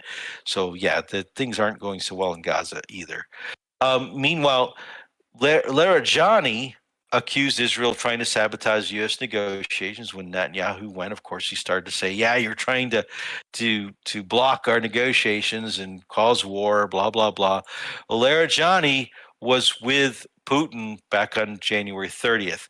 Nothing was released. Larijani is a key figure, and there's more than just commitment now between the Russians and the Chinese and the Iranians. And the Russians and the Chinese are trying to tell Donald Trump, do not do this. This will be bad. And we'll see what happens. This is a hotbed item. All right, moving on to Hungary. Orban is saying EU has declared war on Hungary. And more than that, today, a Ukrainian right-wing group in the western part of Ukraine, Banderites, have said they want to invade Hungary. How dare Hungary even threaten to stop electricity to our country? Let's go and attack Hungary with the weapons that they gave us, and let's go take their resources and make sure that we have electricity. That literally was stated today without any condemnation from Zelensky or anybody. Absolutely amazing. And so the European Union also did not condemn this, because that would be an attack on a NATO country from Ukraine. And Ursula von der Leyen instead took Ukraine's side against Viktor Orban because they want him gone. And so they are trying to, his election is coming up very soon. Rubio just got off the plane today there. And so the Politico ran an article that talked about the plans. The EU's not hiding their plans. They got a plan A, a plan B, and a plan C scenario to make sure Hungary stops blocking these vetoes, stops using its veto power to block what they want to do in Ukraine with Project Ukraine. It's been killing their mojo. And so they're trying to go after him and Fico, like we've been saying. And they're very close to using probably the Venezuela election stuff to knock him out of the race. Donald Trump's doing what he can to help him, etc. And so Sorry, big cough. So the EU and Trump are in focus here in this election campaign to get their WEF guy, the Magyar, or whatever his name is, Magyar, in as the EU candidate, pushing for we will stop the veto versus Orban saying we will keep Hungary sovereign. And that's the split in there. UK Epstein, major fallout still happening. Starmer was expected over the weekend to go bye-bye. He instead threw McSweeney under the bus. And if you remember who McSweeney is the guy Starmer sent to help Kamala Harris and the whole Michigan debacle and everything. That was McSweeney, and he helped put that team together to help the media side and the PR side of Vice President Harris against Trump. And so that was Starmer. So Starmer threw his McSweeney buddy under the bus, who is a protege of Mandelson. Mandelson's tied to the Epstein stuff. And so Starmer, to try to save his ass, said, it's McSweeney. I didn't do it. Well, Starmer did do it, and McSweeney's coming out and talking about it. And so he's under tremendous pressure to get booted, and all the UK papers are just absolutely decimating this poor guy. He looks like he eats beef jerky. He is the most boring man in the world. So crisis hit Starmer, seeks solace on the world stage. So what does he got to do? He's got to go travel. That's what you do when you're in deep trouble. This is brand new. After a week of Starmer had, where he refused to step down, he pleaded with his people, I love this country. I'm doing so much. Yeah, you've destroyed the country. Meanwhile, Peter Thiel, spokesman, is denying that former Israeli prime minister's claim that Jeffrey Epstein co-owned Palantir, the venture fund, the venture fund that created Palantir, which is kind of the start. Yeah, the very beginning, But confirms Epstein was a limited partner. Oh, so he was an investor, but not the co-founder or anything like that, but he was just part of it. Just a Series A investor. That's absolutely amazing. Former MI6 spy, doesn't that sound important? A former MI6 spy insists Jeffrey Epstein was recruited by the Russians back in the 1970s and part of organized criminals and had compromise on Trump. Well, who's the MI6 spy? Christopher Steele is back in the news, everybody. Mr. Russiagate, Mr. Lie himself is back in the news. The UK is in absolute panic mode, trying to do everything they can to deflect from the fact that this is Russia, because it's shit, that's on the 4th. Their elite class. Absolutely amazing. Absolutely amazing. Now, meanwhile, Russia is saying, hey, Western elites, dominance of evil, the whole vampire ball thing, it's no longer mythical conspiracy theories anymore, but real conspiracy involving real people in power across multiple countries and international institutions. A small snowflake on a massive iceberg. Oh, I didn't know she said that. And I will tell you, we are just chipping away at the tip. We're not even down to the deep stuff yet. It's coming. Other people, and this is where we're going to end, so we can end on time. We're 2 minutes past. Oh my God. The Council of Europe. This is the European Council. This is Thorbjørn Jagland, the former Prime Minister of Norway. They stripped him of his immunity. So that he can go through this investigation process. He was named in those emails we read out last week.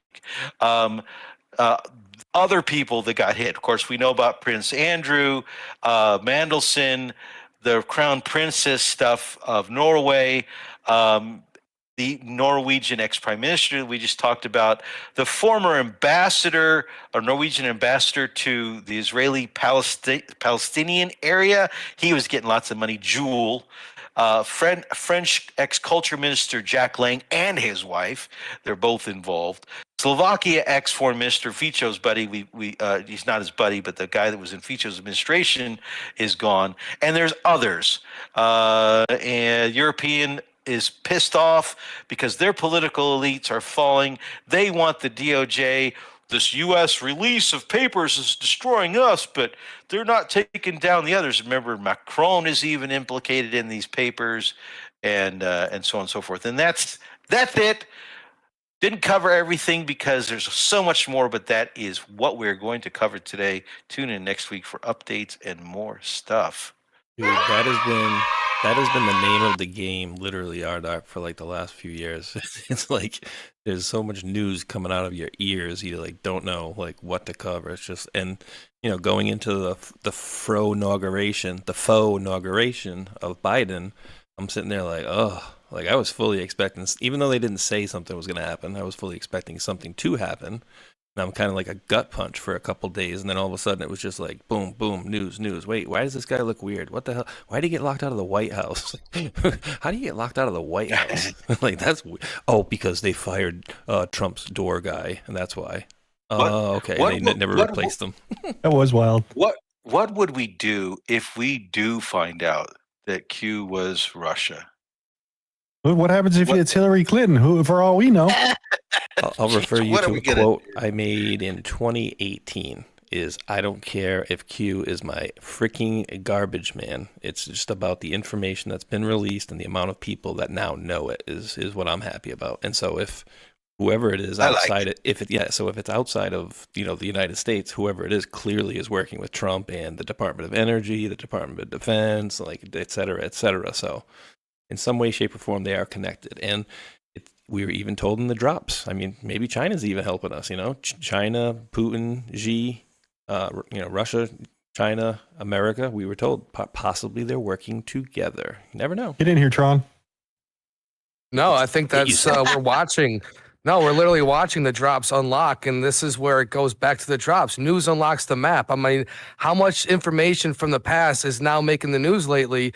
And at the end of the day, that question, Doc, that you asked is the same question that the mainstream media has been asking the last 8 years, but not as much anymore. Not as much. Like Boss is dropping Q memes, he's dropping JFK Jr. retweets on X.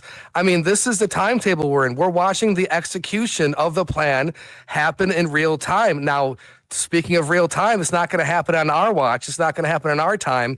This is Terminator 2. This is, Time Bandits, a little Donnie Darko. And again, the most entertaining outcomes, the most likely. We're not going to like every aspect of this, but we're going to learn, and we're going to dig, we're going to meme, and we're going to pray. And most importantly, we're going to pass all this information on to our children. There's going to be books about this. There's going to be all kinds of information. It's all archived. Pop-up coloring book. The sun could go pop tomorrow, and it doesn't matter because God wins. Yeah. And most importantly, God wins. Q brought us all together. This family has grown. This journey is just getting started.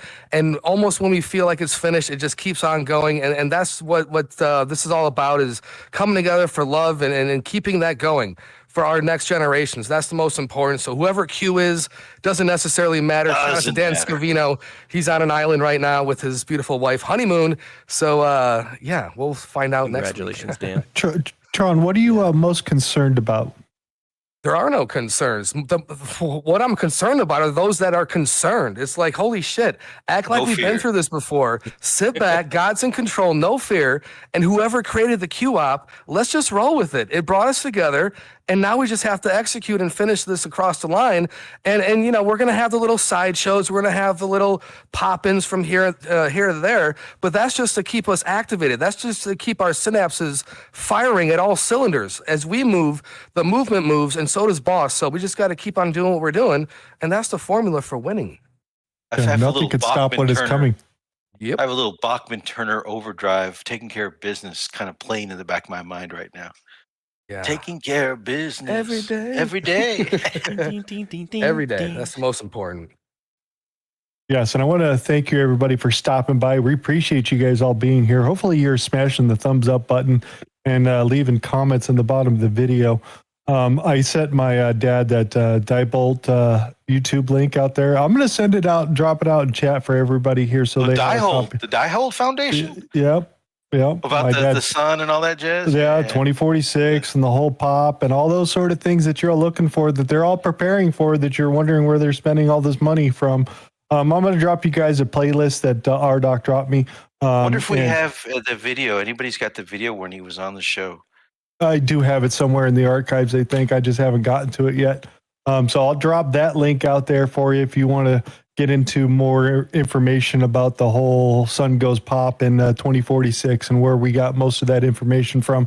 I'm going to drop that into your chat. It is a long series. It even goes into some of the religion stuff. If you want to go take a look at that, that is for everybody else that is out there. Other than that, we're going to continue the rest of this saga on Saturday with the Hulk and Space Shot show, and we'll have funny memes and music and news. So hopefully you guys all come by. I'm going to kick it to Tron first and let him tell everybody what you doing Friday. Yeah, guys, busy weekend. Tomorrow night, we're making America funny again with Friday Funnies. It's been a great time, guys. Drop your funny links in the chat. We'll get to them. SNL, stand-up, and whatever have you. There's been a revival of American comedy, and we're going to bring it back. Funny on a Friday. That happens tomorrow night, 9:30 Eastern. And then Saturday night is Keeping It Real. Bring your music links. We're going to rock, we're going to roll, and we're going to have a good time. And then Sunday morning, we're going to wake up together having breakfast at a beautiful table with me and Leonidas, bringing the crumbs. And what an amazing week, guys. I mean, we have this Epstein news. We have all sorts of, movements across this globe. And most importantly, again, the distractions are everywhere. Stay focused on the prize. And at the end of the day, we're going to be okay. Why? Because we have each other. And most importantly, we have the real boss up above, God. And God is great. Christ is king. And that's number one, baby, in 2026. And thank you guys for this awesome show, 7-8+ years, however long it's been going. And thank you, Hulk, for putting this together. Space Shot and Doc, it's always been a great time. And the chat as well, man. This movement wouldn't be anything without you guys. So thank you guys for joining us. Hit that thumbs up, share out the shows, throw some donies, let us know how much you love us. Leave a comment, let us know how much you hate us, and then we'll see you next time. Thank you so much, guys. And thank you, Linda, Jojo Guns, and Dano for the support. Much love, guys. And we'll see you tomorrow night, Saturday or Sunday. As always, have faith, be encouraged, dig, meme, and pray. And where we go one, we do go all, baby. Let's go. Awesome. Mr. Rdoc, your turn. My turn. Okay. So tomorrow night, ladies and gentlemen, get your thing on. It's Valentine's Day, right? So you got to support the commercial holiday. Go buy your chocolate. Go buy your cut flowers, kill all those flowers. Frozen bananas. You wrap a frozen banana and hand it to your wife. Watch what happens next. Ooh. I do it every year. She squeezes the hell out of that thing, dude. Okay, go ahead. Sorry. Okay. Oh, sorry. Wait. Continue. I'm afraid to ask questions. Frozen bananas. Just for jokes. Grab a banana, freeze it, wrap it up, put a bow on it, and then hand it to your wife. Say, after you give her the Tiffany diamond earrings, after the earrings. Okay, I see. Yeah. It's the banana, not the earring. Yeah, banana in the tailpipe, baby. I ain't gonna fall for the banana in the tailpipe. So ladies, treat your guys right. Guys, treat your ladies right. Enjoy yourselves tomorrow night. Women's Day, though, is coming up also, International Women's Day. And so that's another time to also celebrate your wives, your moms, your daughters, etc. But I hope everybody has a great weekend coming up. Spring is on the horizon, even though we're just in the middle of February. Spring is on the horizon. I can feel it coming. And we might have some wintry days ahead of us, but exactly. And so with spring comes new life, new beginning. That renewal theme comes into play, and hopefully we'll get some peace on the horizon because, man, we need it. We need some relief, and we want to see all this stuff and this justice brought to deal. I just, after the storm comes, you got to have a little flowers, April flowers. Was it April showers bring May flowers? Whatever the heck the thing is. So jiggle the handle. Anyway. Yeah, exactly. Jiggle, jiggle, jiggle. Okay, so that's it. That's it. Have a nice day tomorrow night, folks. Mr. Space Shot? Spring cleaning out there. And I freaking hope I didn't. I think I did. You know me. Let me. Yep, and of course I got rid of it. But never refreshed my chat, so it should be here. Thank you very much to. Oh God, who? It's going up and down the name. Says, I've been following you for a couple of years, and I think you've given me personally some really good information, so thank you so much. That's a $10 Rumble rant, and the friggin' sponsor is blocking it. I thanked the person earlier, and my stupid memory doesn't remember. Somebody tell me who that is above Cisco. Who dropped that? I'll say that again later, but thank you. Yeah, dude, I'm thoroughly enjoying where we're at right now. I mean, watching these people explode like Trump wasn't the guy who dropped the dime on Epstein and the islands back in 2015. Oh, and back in 2006 and 8 is actually hilarious to me at this point. Blocking for his friends. And they're pretty much all out now. And we're going to have another, million files? So are there any more friends to block for? Well, more and more the data keeps being exfiltrated out of the system, so we're learning more. It's there. There's a crap load of it there, and I just think people are finding the tidbits and showing it up online. We're going to see this for months, right? Well, yeah. And did they say when the next one's coming out? No. They have to go. Well, they have the whole problem with the victims and the court case and all that, so they probably pause for a little bit. They don't want it in the news cycle for months, so that's the problem. So look for something to push it off the news cycle and we nuked Iran? Dog. Yeah. That might be the one option that might be coming. Who knows? Maybe just bomb it up a little bit out there, right, Space Shot? We nuked Iran. But everybody forget about Epstein after that. I mean, unfortunately, that's always the answer in the game plan. Hopefully, we don't go that far with it. I hope Israel don't have that much control out there. Sorry. Just trying to give some more thoughts. Just trying to stay a little quieter for not to wake up my boy. I apologize. Not mumbling, but I want to thank Big Hair Tsunami, E-Dancer, and Rdoc are the top 3 contributors over there on D-Live. And I will find that Rumble rant in 1 second. But thank you guys over there. Always want to thank the mods, and always want to thank Country and the folks for doing the simulcast over at Liberty Based News, formerly the Patriot News crew. So I'll find that name, Hulk, and you can do your thank yous. Yeah, I'm going to do thank you for Woke and Walked, who gifted the can. Happy Table of Titans Thursday. God bless Hulk, Space Shot, Tron, Rdoc, Tina Peters, and the whole Foxhole fam. Woke and Walked gifted the cookie. God bless the mods. Woke and Walked gifted 117 gold pills. Says, let's go. Woke and Walk gifted the cookie. Sorry, I meant P. Bondi laid waste to Drats, D-R-A-T-S. Let's go Scorched Earth on them, no quarter. I agree with that. Q shook me all night long, gifted the can. Willie Break It gifted a can for Holman. P Quest gifted the cookie. And Tinette Booth rounds it out with some shades. I'm going to drop the gold pills here very shortly on the scratch off, so that should be coming back around. And then come see us on Saturday morning. We'll see you guys at 1 p.m. Eastern. We'll have music, funnies, and the rest of the other stuff I didn't get to because we got plenty of it. I think that's it, right, Space Shot? Yes, and it was Diane who had dropped that $10 Rumble rant. So I always want to make sure I thank you. So appreciate that. Diane was like Diane with 2 N's and an IE at the end. So thank you. Also, Let the Arrest Begin gifted 5 subscription to the Hulkinator channel. I want to say thank you very much. You rock. Yeah, you're awesome. Yeah, you totally, we think the same way. We appreciate you 100%. And like Space Shot always says, see you guys at noon tomorrow. I'll have Mr. Ghost on and a coworker. So if you know what he does, you'll know who he's bringing with him. And we do, of course, appreciate each and every one of you wonderful world patriots out there for tuning in. And until that next one, thumbs up, like, and subscribe. Peace. Much love. Be good humans.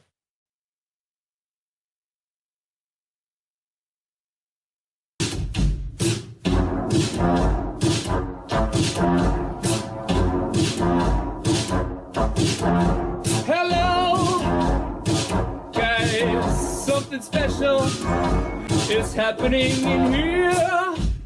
That's right, it's brackets and jackets, bringing it back for brackets and jackets. Special Epstein Island edition. That's right, folks, Epstein, Jeffrey Epstein, the man with the island, which is suspiciously close to Haiti.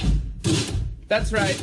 You see this man, Jeffrey Epstein, is funding lots of people. He's funding lots of people on the street to make sure his shit doesn't get out. That's right. They want the record sealed. And they're paying a lot of people. Epstein's paying a lot of people. Oh, boy. For one, he's got a whole Mossad media matrix in America. And I would bet you anything that Alex Jones is one of them. Prove me wrong. That's right, Cappy's in the portal. Cappy's in the portal. Cappy's in the building with songs about Epstein. It's Breakfast Jackets Epstein edition. Guys, I had some epiphanies today. I had some real big epiphanies about some guys. A big network of guys and spies and lies and liars think about this for a minute, okay? The guy in Portland, the scientist that just got busted for producing CP, that guy is 1 degree of separation away from Epstein. Epstein, the investor that lives in West Palm Beach, Florida. I know a guy who lives in West Palm Beach, Florida as well. Investor as well. Also involved as well. And all is not well with these guys. The Florida boys, the Glow boys, the Scott Israels of the world. You see, Epstein is Hillary Clinton. And Epstein is Haiti. And Epstein is a big network of media assets. By the way, did you know that Steve Bannon was going to that guy for money? Also, Epstein is Epstein Oprah. Epstein is Chris Tucker. You remember him. Epstein is also Kevin Spacey. Epstein is also Prince Andrew. Epstein is also... Who else is Epstein? Who else is Epstein? Tell me. You guys know? Who else is Epstein? Is Epstein Big Pharma? Is Epstein Bryan Singer? Is Epstein Naomi Campbell? Yep, all of the above. All of the above. Who is Epstein? Epstein is the keystone of a whole motherfucking matrix. And once you pull it out, it all falls down. Dersh was there too. That's right, we're dropping red pills every day. Dropping red pills in the best kind of way. This is brackets and jackets for the denizens of islands.